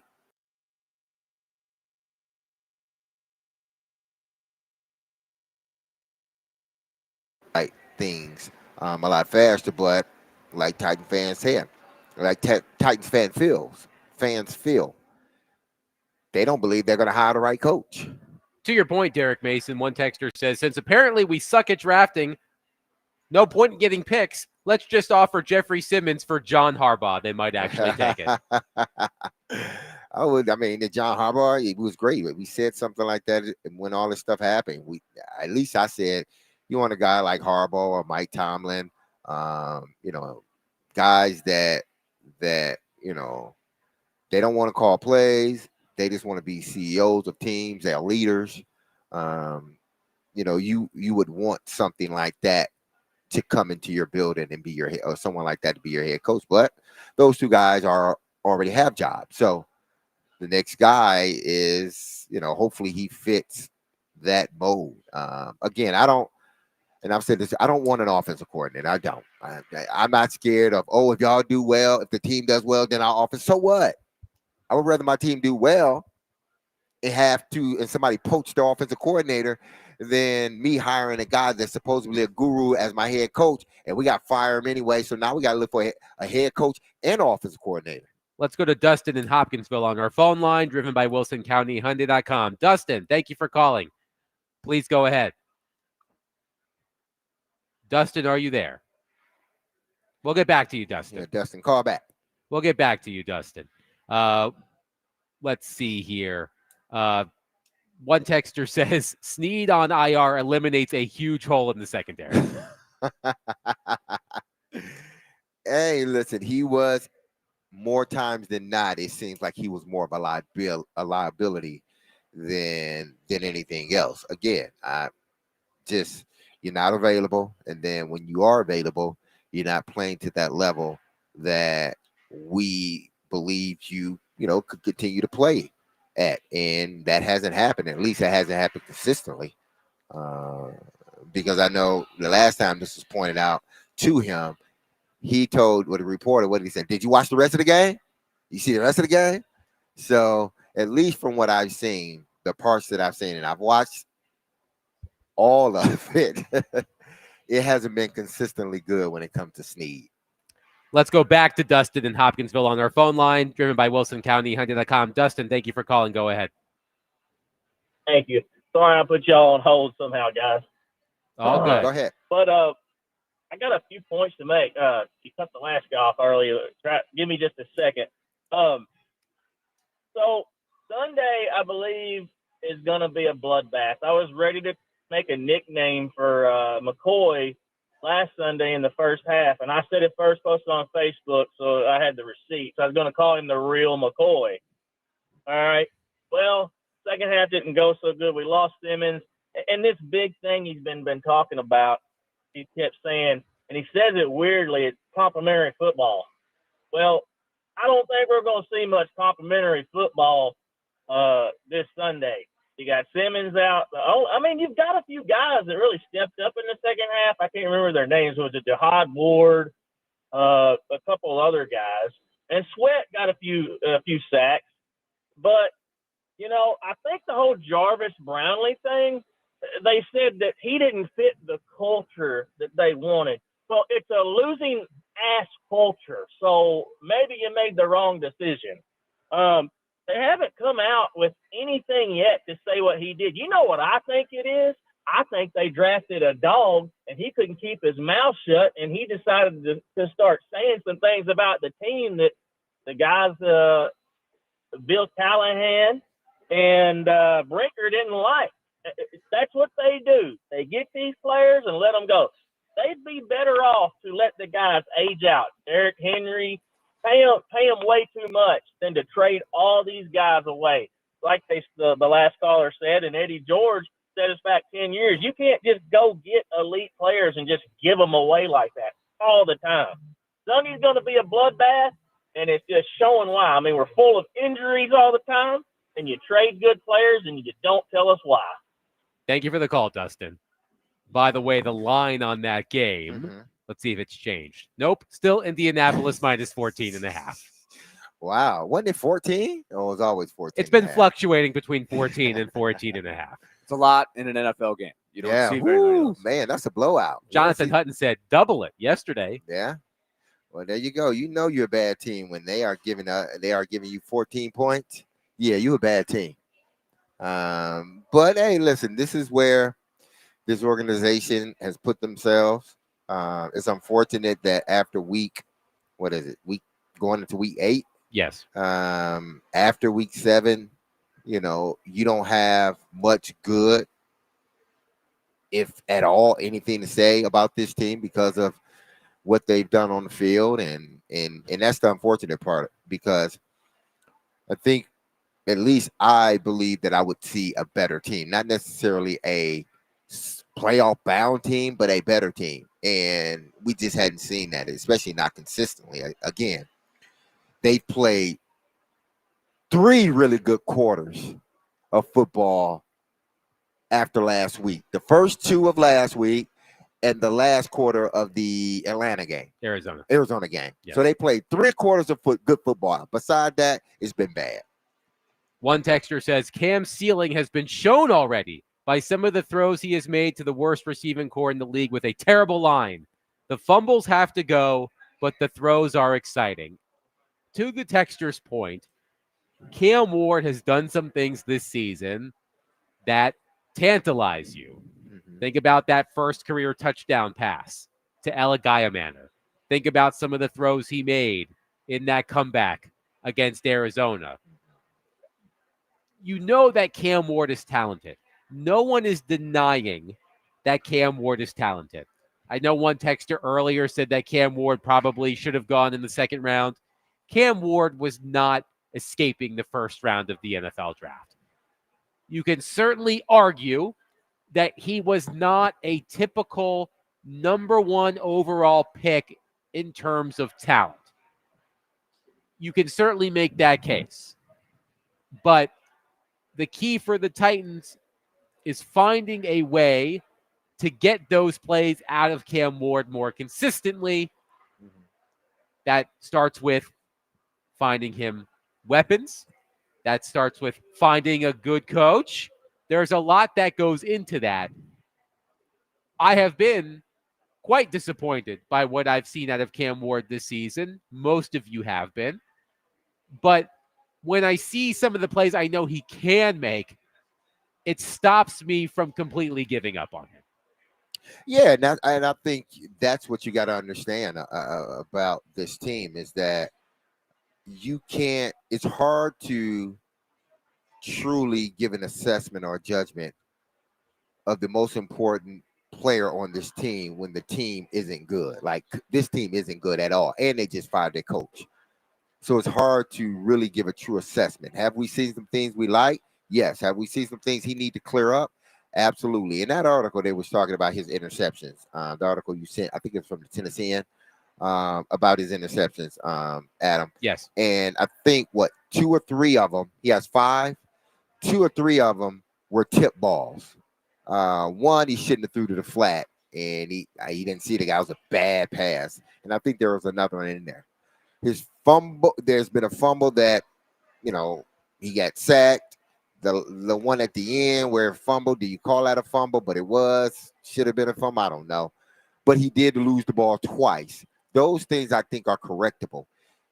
He's not putting the ball in harm's way from this standpoint, throwing in the double coverage, throwing in the bad areas of the football field. He's not doing that. There's interceptions, the 2 tip. He's a little inaccurate. The player's wide open. Those are the plays that McCoy talked about. Those plays are inexcusable. Those are slam dunks right there. You gotta make those. And when you don't make them, you see what happened. Tip ball behind him, interception. So that, to me, that has nothing to do with him reading it wrong. He just needs to be more accurate. And those things, I think the Titans believe they can get corrected. 615-737-1025. We'll continue to take your thoughts on Cam Ward. Talking about this game being a bloodbath, by the way. Jonathan Taylor has 3 games this season with at least 3 touchdowns. The Titans have 6 touchdowns total. Oh, wow. And with Jeffrey Simmons unavailable, should we count on a 4th 3 touchdown? They got Meatloaf. Meatloaf's in there. Yeah. Taking up space. Come on, Meatloaf. Step it up. There's only so much space that Meatloaf can take up, though. He takes up a lot. He does take up a lot. He's a of wide dude. He is a large. There's always hope, Adam. Star Wars night was a couple of nights ago, Willie. Yes. There's actually Lord of the Rings. I think there's always hope. Okay, well, I've never seen any Lord of the Rings movies. What? They're like 6 hours long. I'm not interested. 615-737-1025. Elliot Freeman, Sportsnet NHL Insider, will join us coming up next as we turn our attention to the Predators and the NHL. Predators back in action tonight at 7 o'clock against the Vancouver Canucks. Elliot Freeman, he'll join us coming up next. Willie Donick, Derek Mason, Adam Vingan, 1025 The Game.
D-Mace, Fingan, and Donick 1025, the game. Broadcasting from the Busy Bee Plumbing, Heating, and Air Conditioning Game Nashville studios, home of the $99 yearly Beehive membership, where the buzz is always about great service. Willie Donick, Derek Mason, Adam Vingan, and David Janes here with you. Predators versus Canucks coming up at 7 o'clock. And to help us break that down, plus the entire landscape of the NHL, we welcome in Elliot Freeman, Sportsnet NHL insider on D-Mace, Vingan, and Donick. And Elliot, actually, before we get to the hockey talk, I need a report on the buzz in Toronto as the Blue Jays prepare to open the World Series against the Dodgers. Well, I'll say this, Adam. Like, I've gone to 2 playoff games. The atmosphere was electric at both of them. We have broadcasts on Friday and Saturday. The Sabres and the Leafs are playing a back-to-back.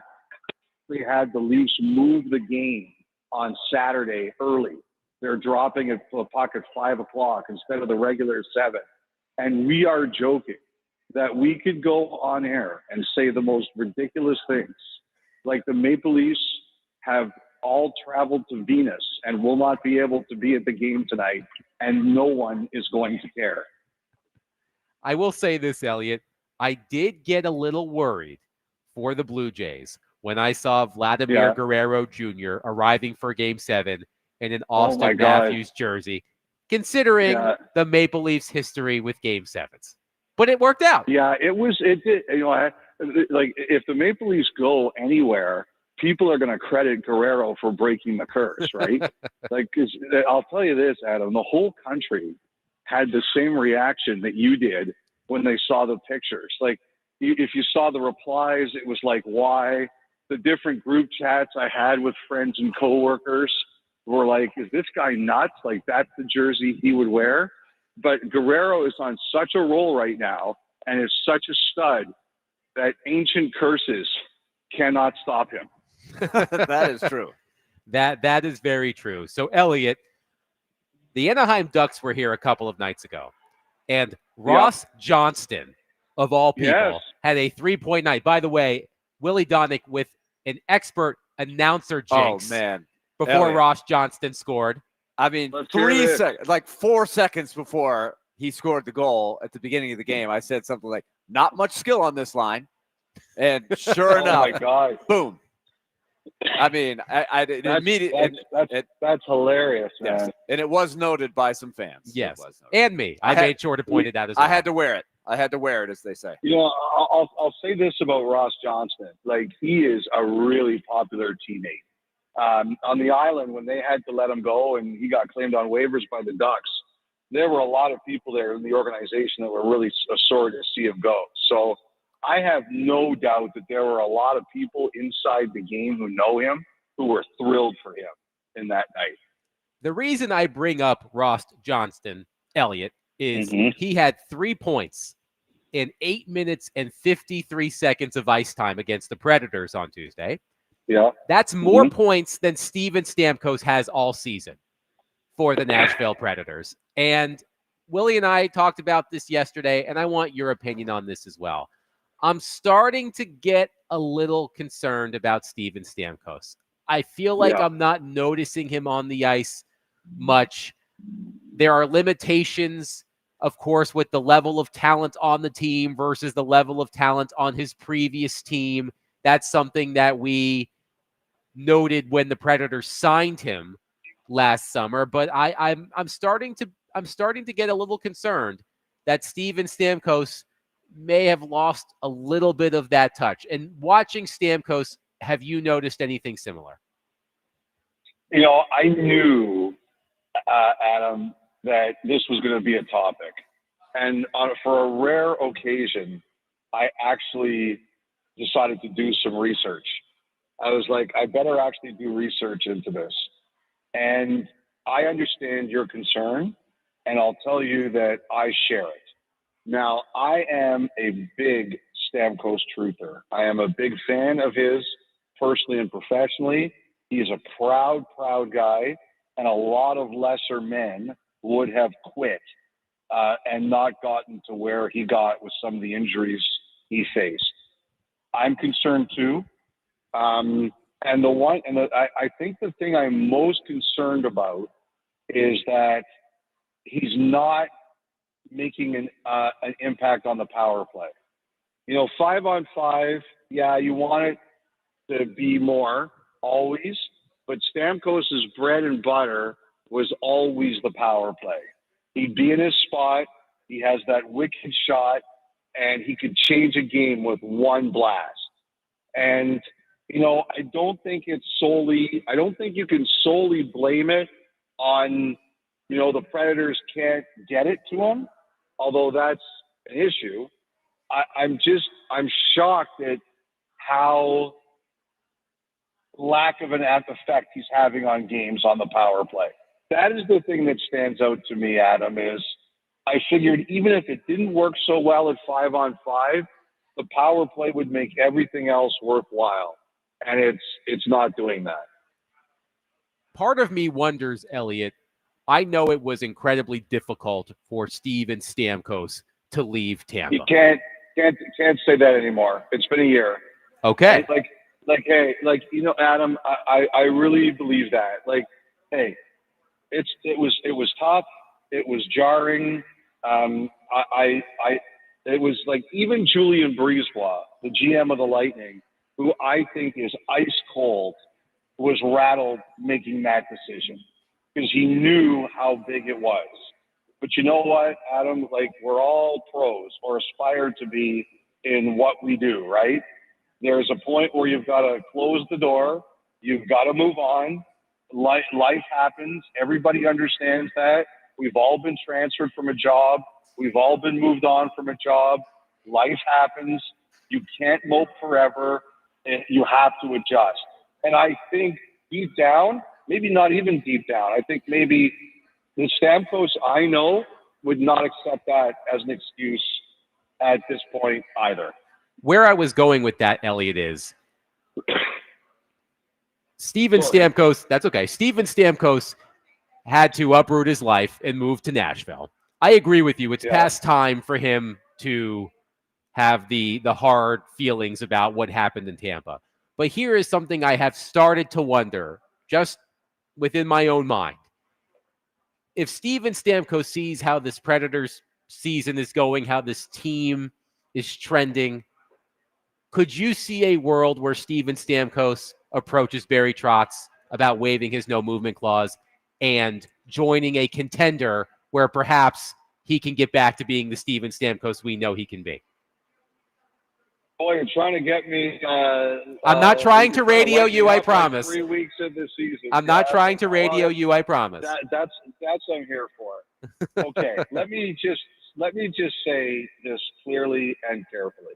Okay, if this continues the way it's going, okay, I could see a situation where both sides sit down and talk and say, what are our options here? How's that?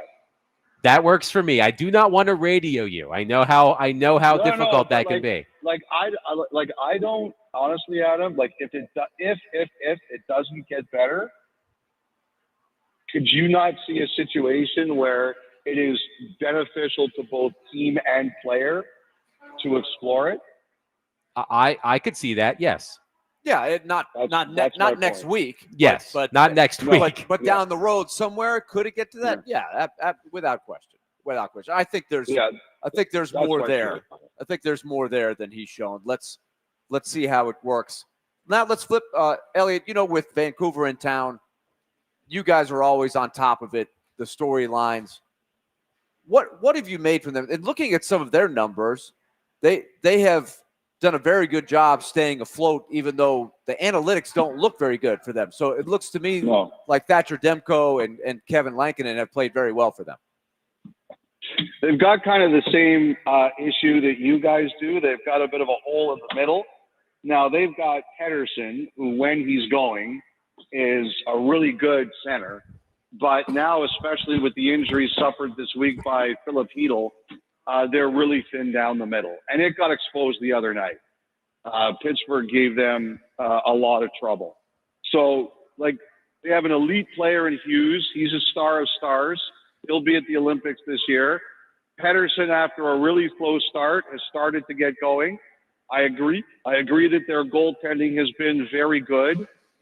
But, that is a team that, like you guys, spent all summer looking for centers, an impact center. And they are hard to find. It's just amazing. You think 2 years ago, these two teams were in a brutally tough, entertaining first-round series. And I don't think anybody would have imagined that this is where they'd be 2 years later. It's a great point. And that leads me to the next question about the Canucks is in that series, when you get a real close look at a player for a couple weeks, you maybe appreciate him on a higher level. Quinn Hughes just means so much to the team. And I've heard your podcast on 32 Thoughts talk about, you've had interviews with him directly about the future there. So what's the temperature at this point? He's so essential to their success with what he does with the puck. And I know everybody in Vancouver is kind of hinging on, is he going to make the long-term commitment to that team? It's sort of like I was joking about with a buddy that the interview with Hughes that we did this year at the media tour in September was like you ask someone to the prom and their answer is maybe, and you're sitting there going, this might not end very well for me. Look, like one thing Hughes said at the beginning was, I want to see how we start. They're 4-3? Could be worse. I think this year is going to tell everything. If Vancouver has a bad year, I think they could be looking for somebody else to go to the prom with them. If they have a really good year, I think it increases their chances. But he laid it out there. Like, you can't accuse the guy of sugarcoating it. He came right out and said, we better have a good year. Elliot, I want to follow up on Elias Pettersson. The talk after the game in Pittsburgh on Tuesday was deployment for Elias Pettersson. And I had an opportunity to ask Adam Foote about this earlier today, and he came prepared. So you were the guy who was all over the all over the internet today. Yes, all over the internet. That was me, apparently. But Adam Foote came prepared. You'll appreciate this, Elliot. Your colleague, Dan Murphy, is here. And Adam Foote was taking a little bit longer to leave the coach's room before his news conference. And Dan said to me, he's being prepped to answer this question. And I will give Adam Foote credit. He went in depth quite a bit on how he's using Elias Pettersson, specifically on Tuesday, but also in general. But that player is under such a constant state of pressure. Yeah. What have you seen from Pettersson? Because a lot of the Canucks' success hinges on his performance, especially with Hedl out, Bluger's injured. That center depth is a mess. Oh, it's the pressure is enormous. You know what I like, and I think a lot of people. I think sometimes guys like Pettersson, like Matt Sundin, when he played in Toronto, sometimes I always felt that he wasn't Mark Messier. He wasn't screaming in people's faces. He didn't have the super intense eyes, and I think at times, you confuse that with like a lack of effort. But the one thing that I really think about Pettersson is whether he scores or he doesn't, Adam, you want to see someone impose their will on the ice. Like one thing I think about Ryan O'Reilly is whether he's scoring or not, you notice him. Like he's winning a puck battle or he's doing something really intelligent. Like he's the kind of guy who can have no points, and you want Pettersson to have points because he's a scorer, but you see ways that he impacts the game, right? Sometimes I want to see more of that from Pettersson. Like the other night, they won a game where he blocked 2 shots at the end of the game on the last shift. They were 2 of the ugliest shot blocks in history, but it didn't matter. He threw his body right in front of them. And that's what he can do. Like just make an impact on the game. And if he does that, everybody will be happy. Elliot, we saw Jonathan Toews for the first time live Saturday in Winnipeg. It coincided with your interview with him, which was good. And it brought back a lot of memories for Predator fans with all those battles, 3 specifically in the playoffs in the first round. Taves never got the boos like Patrick Kane did, but still, you think of those teams, he is one of the top 2 or 3 names that come to mind in that rivalry. So he looked pretty good to me on Saturday, but are they pretty happy with how he looks right now for what they thought they were going to get? I'm actually pleasantly surprised, Willie. Actually, one of my buddies joked about that interview. He said, Taves looked good, the shot looked good, you look hideous. That's what he said to me. But no, you know what? I think everyone's been pleasantly surprised. Like when I saw him that day, if you'll remember, I don't know if you remember what he looked like when he last played in Chicago, but with everything that was bothering him physically and mentally, he'd gotten heavy. Like he didn't look like himself. When I saw him, and we did that interview the day before the regular season started, like he looked strong and his legs looked massive. Like he looked really physically powerful. But like I really wanted to set a low bar, Willie. Like he'd been gone for 910 days. I didn't expect a lot. And he's exceeded my expectations.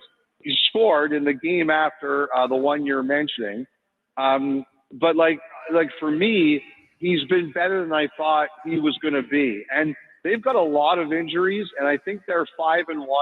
He's a big part of that, real big part of that. There was another really good article that caught my attention on the Canucks, but I think it also relates to the Predators and a theme that you hit on early in this interview about how hard it is to find centers for some teams. Thomas Drance from The Athletic went through a long laundry list of things that Vancouver looked at or tried unsuccessfully to upgrade at center. And I have to believe, with what Barry Trotz has said publicly, that he probably looked at some of these same options and couldn't find one. The Predators have a lot of prospects around the same age, and you're looking ahead 2 or 3 years. I don't know if all of them are going to hit, but he's got some things to trade, and he clearly has some question marks at center. But maybe you can help illustrate to people here how many teams are looking for centers like the Canucks and the Predators are. I think the bigger question is who isn't. Like they're really hard to find. They are really hard to find. And like when Barry Trotz tells you he's looking for a center and he's been doing it for a year, it hasn't happened not because lack of trying. It hasn't happened because I bet at best he thinks he's making a lateral move, or at worst he thinks he's giving up something that's too much for what he thinks can really help him, or there are just not a lot of them available. Like one of the guys who I think some teams are looking at right now, especially with the way San Jose started, is Wenberg. And I just think that the Sharks are probably in a position here. They don't have to rush into anything. There's no pressure on them. And like one of the things is that they can probably wait and be patient. And I'm sure and he has some control over it too. But I think that that's the thing right now, Willie, is that there's more teams looking than there are reasonable solutions to your problem. I think Barry could have probably acquired some guys who would have said, hey, look, I made a move. But when it got down to it, were they really going to be a difference or what you needed? Yeah, I'm not convinced about that.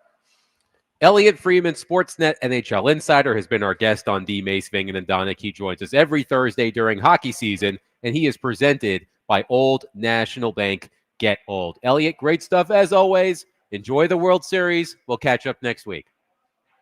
All right, Jays in 6 for no sensible reason. Hey, Elliot, you saw me jump on the bandwagon, right? I sent you the picture of my medicine hat, uniform, and baseball card from 1993. I'm just saying, first time they're in the series since 93.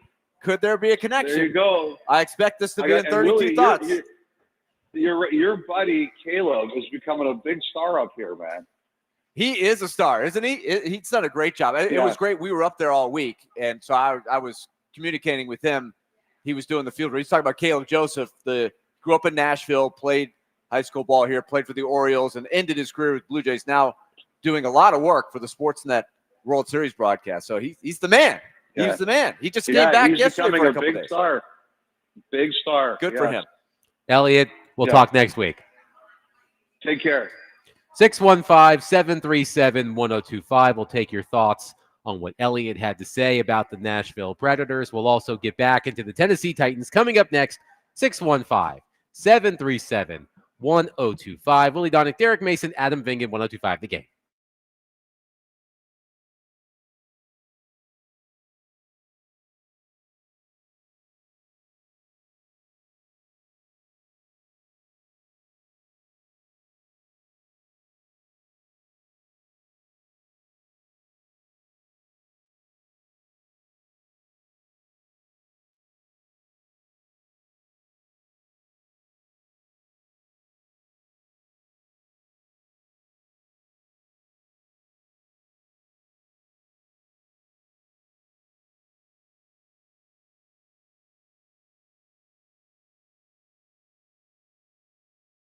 Hey, Derek Mason here. You heard me tell you about Dr. Lodge and his staff over at Cool Springs MD for some time.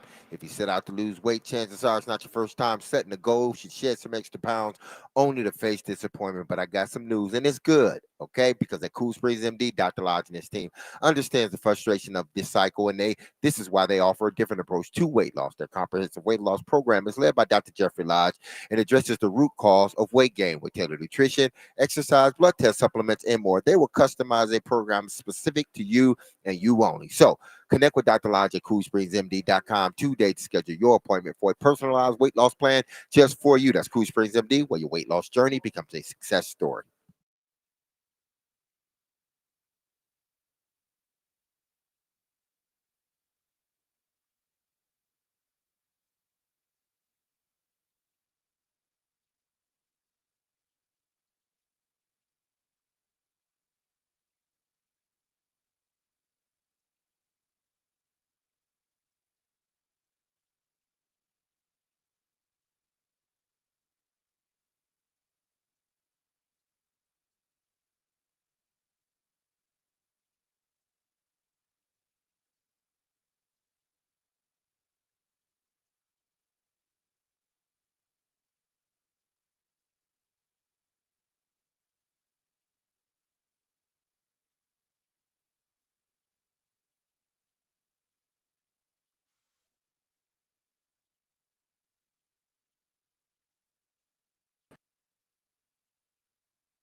Yeah, the together part is the difficult part. And I actually talked to Amy Adams-Strunk before the game about it. 10 years ago, I was a part of the team that fired Ken Wisenhunt and Mike Mularkey took over. And the biggest thing with that is, and I would say when Mularkey took over, there were a lot of things, and I don't know if it's similar to Callahan from being around the team a little bit, and you guys will have a better idea. It seemed like players liked Callahan, and they just weren't getting the wins. I would say when Wisenhunt was there in 2015, for a lot of us as players, like you didn't think the way we were doing things were the right way, and we didn't agree with it. So I think when Mularkey took over at that point, it was like a fresh air.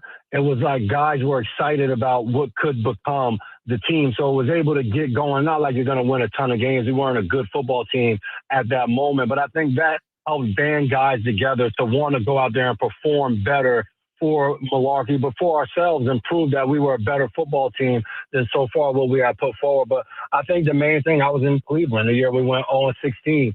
The main thing is there's a realization that when the head coach gets fired and you only have one win at this point in the season, the one constant in the NFL is change. And that's even when I won a Super Bowl and you get to the next year after that, there's going to be change within the locker room. When you're losing, entire rosters are flipped over. So the thing that motivates guys the most is the fact that I want to make sure I'm still employed next year. That was Jason McCourty, CBS Sports NFL analyst, former member of the Tennessee Titans, on our show yesterday. McCourty will be part of the broadcast team for Titans at Colts on Sunday afternoon. And I thought that response, Derek, from McCourty was interesting because I am wondering how the Tennessee Titans players are going to keep things together over the course of the remainder of the season, because they still have, 10 more games to play? Yep. They're 1-6. The season is effectively over. They're not making the playoffs at 1-6. The trade deadline is in a couple of weeks. Players are going to be moved, but it's about keeping it together and still trying to play, even when you know that the wins are probably going to be hard to come by. And I wanted to ask for your experience with this situation, because you didn't play for too many bad teams in your NFL career. But one team you did point out to me was the 2007 Ravens. Those Ravens under Brian Billick went 5-11. That was Brian Billick's final season in Baltimore before John Harbaugh took over. And of course, John Harbaugh is still there. Your team started 4-3, then lost 8 consecutive games. 4-2, and lost 9 consecutive games. My bad. 4-2 to 4-11, and the team finished 5-11. So take us inside what that season was like for you and how you and your teammates tried to keep playing despite knowing that there wasn't too much on the field to play for at that point. See, that's why, two situations may look the same, but if you look up underneath the hood, they're totally different. When you're looking at Tennessee Titans of this year and you're looking at the Baltimore Ravens of that year, both teams look like they were bad teams. But if you sort of pull back the veil, you will see that Tennessee is still a bad team with a bad roster. Baltimore wasn't. We had a rash of injuries that decimated our team one by one. And so much so that we were playing with third-string guys. We were playing with guys that didn't anticipate playing at all, or not as much as they end up playing during that season. So to hold the locker room together was, I'm not going to say it was easy, but we still had all our leaders in there. It's not like, people were traded away and this was happening, so you start to lose the leadership voice in the locker room. No, the leadership voice was still in the locker room, but it was because of the injuries that we occurred that season that we just couldn't overcome them. So staying together for us was different. We stayed together because we knew we were still a good team. We just had to overcome the rash of injuries that we were having. But we also knew that this could potentially be Billick's last season too. So you look at the Titans situation, this is where I think the lack of leadership, if they would have continued with Brian, would have hurt this team. Because I think now, because I think under that circumstance, you don't have enough players, you don't have enough leaders to try to hold everybody together. Because now it's like now everybody seems to be fending for themselves. As much as Jeffrey Simmons talked about us staying together, them staying together as a team, he meant it, and that's what he wanted to happen or wants to happen. But the further you get into the season, guys start getting injured. The part that is difficult is not, me wanting to go out there and play hard, because I know this is a business. I know there are going to be a bunch of changes, and I don't want to be a part of the negative change, meaning I'm out of here. That's not it. You're going to play, but it's to get us to stay together. Don't point fingers. Just do your job. Let's stay connected together. Doing your job is the easy part. Staying connected is the hard part. That's what this team has to fight for, is that connection. McCoy talked about it. Staying together as a team, knowing what our goals are moving forward. Keep hitting the pavement. Keep concentrating and stacking days each and every day. That's how we stay together. Don't point fingers. That's how we understand where we're at as a franchise. We know. So there's no need. Nobody's coming to save us. Nobody's coming in here to rescue us. We know what situation we're in. It doesn't benefit us if we start to turn on one another. The people outside this locker room are going to say what they're going to say. Reporters are going to say what they're going to say. Journalists, radio heads, they're going to say what they're going to say. But as a team in this locker room, we got to understand we got to stay together. That's the critical part. It's easy for me to say this because I'm not in the locker room, but I'm just imagining the Titans as they prepare to take on the Colts. The Colts look like a juggernaut. 6-1. Jonathan Taylor, as I said earlier, 3 games this season with 3 touchdowns. The Titans as a team have 6 touchdowns all season. Daniel Jones playing like Dan Marino reincarnated, although Dan Marino is still alive. But you know what I mean. Yes. Things are going well in Indianapolis. The Titans are going on the road.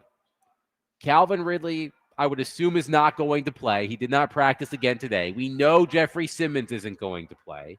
We know L'Jarius Sneed is not going to play, although many people probably think that is a positive, not a negative. But it would be easy for me to look at the situation and go, how are the Titans going to possibly go there and believe that they can win this football game? They're 14.5-point underdogs for what that's worth. But this looks like such a mismatch on paper. And I know athletes are proud. They're going to go into that game thinking they can win. But let's all be honest. What are the chances they're going to win? So I admire their confidence.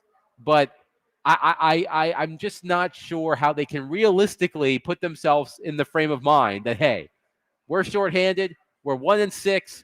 Our rookie quarterback is struggling. Our best player is injured, but we're going to go give it a game, because I have a feeling this game may end up like the last one. Listen, it may end up that way.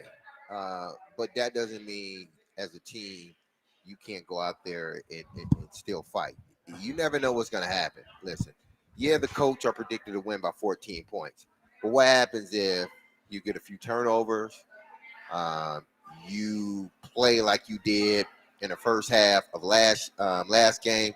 What if that happens? And then now you're up. So you can never just walk in there thinking, oh, we're overmatched. I'm not going to give it my all. Every Sunday brings a new opportunity for you to win a football game. As bad as the Tennessee Titans are, they still got a Sunday to try to win a football team.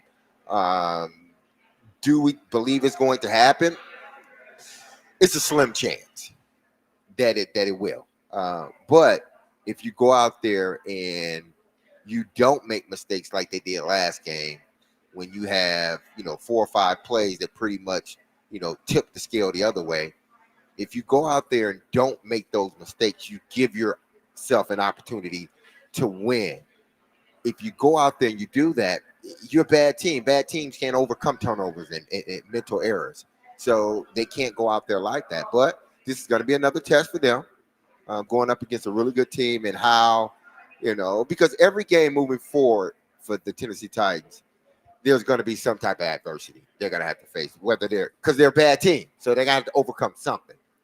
How well do they overcome those bad moments or those bad plays? It's going to dictate whether they are blown out like they were a couple weeks last week, or if they're able to keep themselves in a game and try to make a remarkable comeback like they did against Arizona. One texter says, at this point, we need to be putting pressure on the players to be playing for contracts next year if they're going to be around, because they probably don't want to stay here next year. They're telling their agents to get them out of here. Well, whether you're telling your agent to get you out of here, you still got to put good play on film so somebody can say, you know what, I want that guy on like this. Because the one thing, and this is what I want fans to understand, whether you're winning or you're losing, but in this case, they're losing, and you feel you are one of those fringe guys, or you're one of those guys that they're looking at, and you're second on the depth chart, or you're a veteran guy that the starter that they may look to go somewhere else, you're auditioning for other guys, for other teams. So if you want to go out there and tell it, me as a GM, I'm looking at that and say, y'all a bad team, but you ain't even giving 100%. You're giving like 30%. I don't want you on my team, because every good team can turn into a bad team for a few weeks. Does that mean you're going to give up on us if we turn into a bad team for 3 weeks, we lose 3 in a row or 4 in a row? If that is indeed, I don't want you on my team. So guys, think about this stuff. Like, I got to go out here and perform. Listen, we may not be a good team, but I don't want it to be because I'm not out there doing my job. 615-737-1025. Our phone and text lines are driven by WilsonCountyHyundai.com. We'll take your thoughts on the Titans, the Predators, whatever's on your mind. We're still accepting submissions for Willie Donick's college game day sign. He's not here at the desk. He's preparing for the broadcast, Predators and Canucks coming up at 7 o'clock, but I will relay them to him. So if you have suggestions for Willie's college game day sign, 615-737-1025. Our show will be broadcasting live at the all-new Circus Sportsbook Kentucky in the Mint Gaming Hall this Monday. Prior to Monday Night Football, head up there and watch the Monday night game as the Commanders take on the Chiefs.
this play.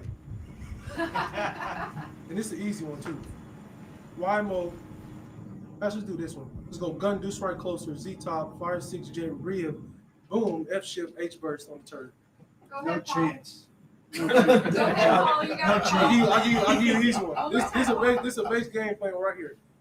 This is a base game plan. Gun, gen right baffle, 2 jet Costco white basic. No chance. Come on, ball. You got me sacked out there. That was Cam Ward after practice yesterday having fun with reporters. Did you catch those play calls, Derek? I didn't know what the first play was, but when he was saying it, I was thinking like, okay, Z is motioning, then they got another motion, and there was a lot of verbiage. But I believe there were 2 motions in there. Z motioning, and then I think the H was going to motion. I don't know how they remember all of that. It's a lot to remember. That's why I say there's this misconception, it's been that way for a very long time, that these athletes aren't intelligent guys or girls. This stuff right here, you have to. The guys that can't pick it up, they're not in the league. They can't handle it. But the guys that are in the league, man, you have to know this stuff. And you're talking about knowing it in a split second. You got to go out there and perform it. High pressure situations. Very high pressure. So we will be live at Party Foul tomorrow at 2031 Broadway. So right where Broadway meets West End as you're heading toward Vanderbilt. It's a brand new Party Foul. We will be there. So will Chase and Big Joe. So we'll be there from noon to 6. We'll be giving away a pair of tickets to Missouri Vanderbilt on Saturday. You can come on out to the new Party Foul in Midtown again tomorrow from noon to 6. We'll also be taking your suggestions for Willie's college game day sign. My suggestion was Miz has no Riz, meaning Missouri, of course. Willie likes that one. I had to explain what Riz is, but he likes that one. But if you can come up with a better one, 615-737-1025. We'll also take your submissions tomorrow. You can come on out to Party Foul and make them in person. We can make some signs. 615-737-1025. Jeff on our text line wants to know why we didn't go down the rabbit hole on Steven Stamkos. I assume he means with Elliot Freeman. Jeff said, and I assume this is Stamkos. Stamkos said in his interview that they need to slow down the power play to get set up. Brunette immediately followed that with slow it down. I don't know what that is. This is a huge philosophical mismatch that foreshadowed things are not going to improve. Given how the entire team is trending, Brunette's seat got a little hotter because there is almost no chance of a team taking on Stamkos' contract. Now, Jeff, truthfully, I have not heard either of these interviews, so I cannot claim how accurate that paraphrasing or direct quote is. But as the Predators prepare to take on the Vancouver Canucks at 7 o'clock, I am legitimately worried about Steven Stamkos. And I was a little worried about Steven Stamkos when the Predators signed him last summer. If you heard our interview with Elliot, I agree wholeheartedly with Elliot that the 5-on-5 game might not be there anymore, but you can always count on him on the power play, and that hasn't been there. The power play is the worst in the NHL, 2 for 24, 8.3%. entering this evening. So without that, Stamkos is going to have a hard time getting going. I thought it was interesting what Elliot said, Derek, about how he could foresee a situation, not immediately, but at some point, where Barry Trotz and Steven Stamkos sit down and talk about what's best for the player and what's best for the organization. I can't tell you what Steven Stamkos would fetch in a trade. The Predators would probably have to retain salary on that trade because he has an $8 million cap hit. It's too soon, I think, to discuss this in depth, but it is something that I have been wondering about to myself. Well, I mean, that's what happens when you're not, playing up to the level that many believe you should play, and your team isn't, winning ball games or winning hockey games. If they get to a point in the season where it's not working, and he still hasn't played any better. And the season's sort of, still teetering. Would it be best to move him? It seems like he wouldn't. I'm not sure if he would. I mean, you guys have been following him longer than I have. Mm-hmm. Is he the type of player that would want out? I'm seeing he has a championship. He's Multiple been paid, multiple championships. championships. He's been paid money. He spent his career in Tampa. Yes. I don't see a guy like that unless he's going back to Tampa or unless he feels he can get back to Tampa somehow. I can't see him initiating the trade and say, you know what, I'm out of here. This team's bad. I'm leaving. Maybe the Preds may want to do that, and they come to him and he says, you know what, okay. But I can't see him saying, I want out of here. We'll see how the Predators do tonight against the Vancouver Canucks. Puck drop at 7. Pregame coming up at the top of the hour with Max Hers. Game 2 of a 5-game homestand. The Predators lost the opening game of the homestand on Tuesday to the Anaheim Ducks. It wasn't pretty. A 5-2 loss to the Ducks. The Predators have lost 4 consecutive games, 3 in regulation, 1 in overtime. This is a critical homestand because, as we know in the NHL, you can dig yourself a hole early. The Predators did so last season. They started 0-5 and never recovered. And as the if the Predators continue to struggle, there will continue to be conversations about Andrew Brunette. When we talked about this last year, Derek, the point I was making when I said after 25 games that the Predators should fire Andrew Brunette, it was about the new coach bump, which is a thing in the NHL. Willie accused me of cherry picking, and I said, "Here's a decade's worth of data. Take that, Willie." And my hypothesis was proven correctly. So we'll see what happens. The Predators need to take advantage of a road-weary team tonight. The Canucks have been on the road. I believe this is the 5th and final game of a road trip for the Canucks.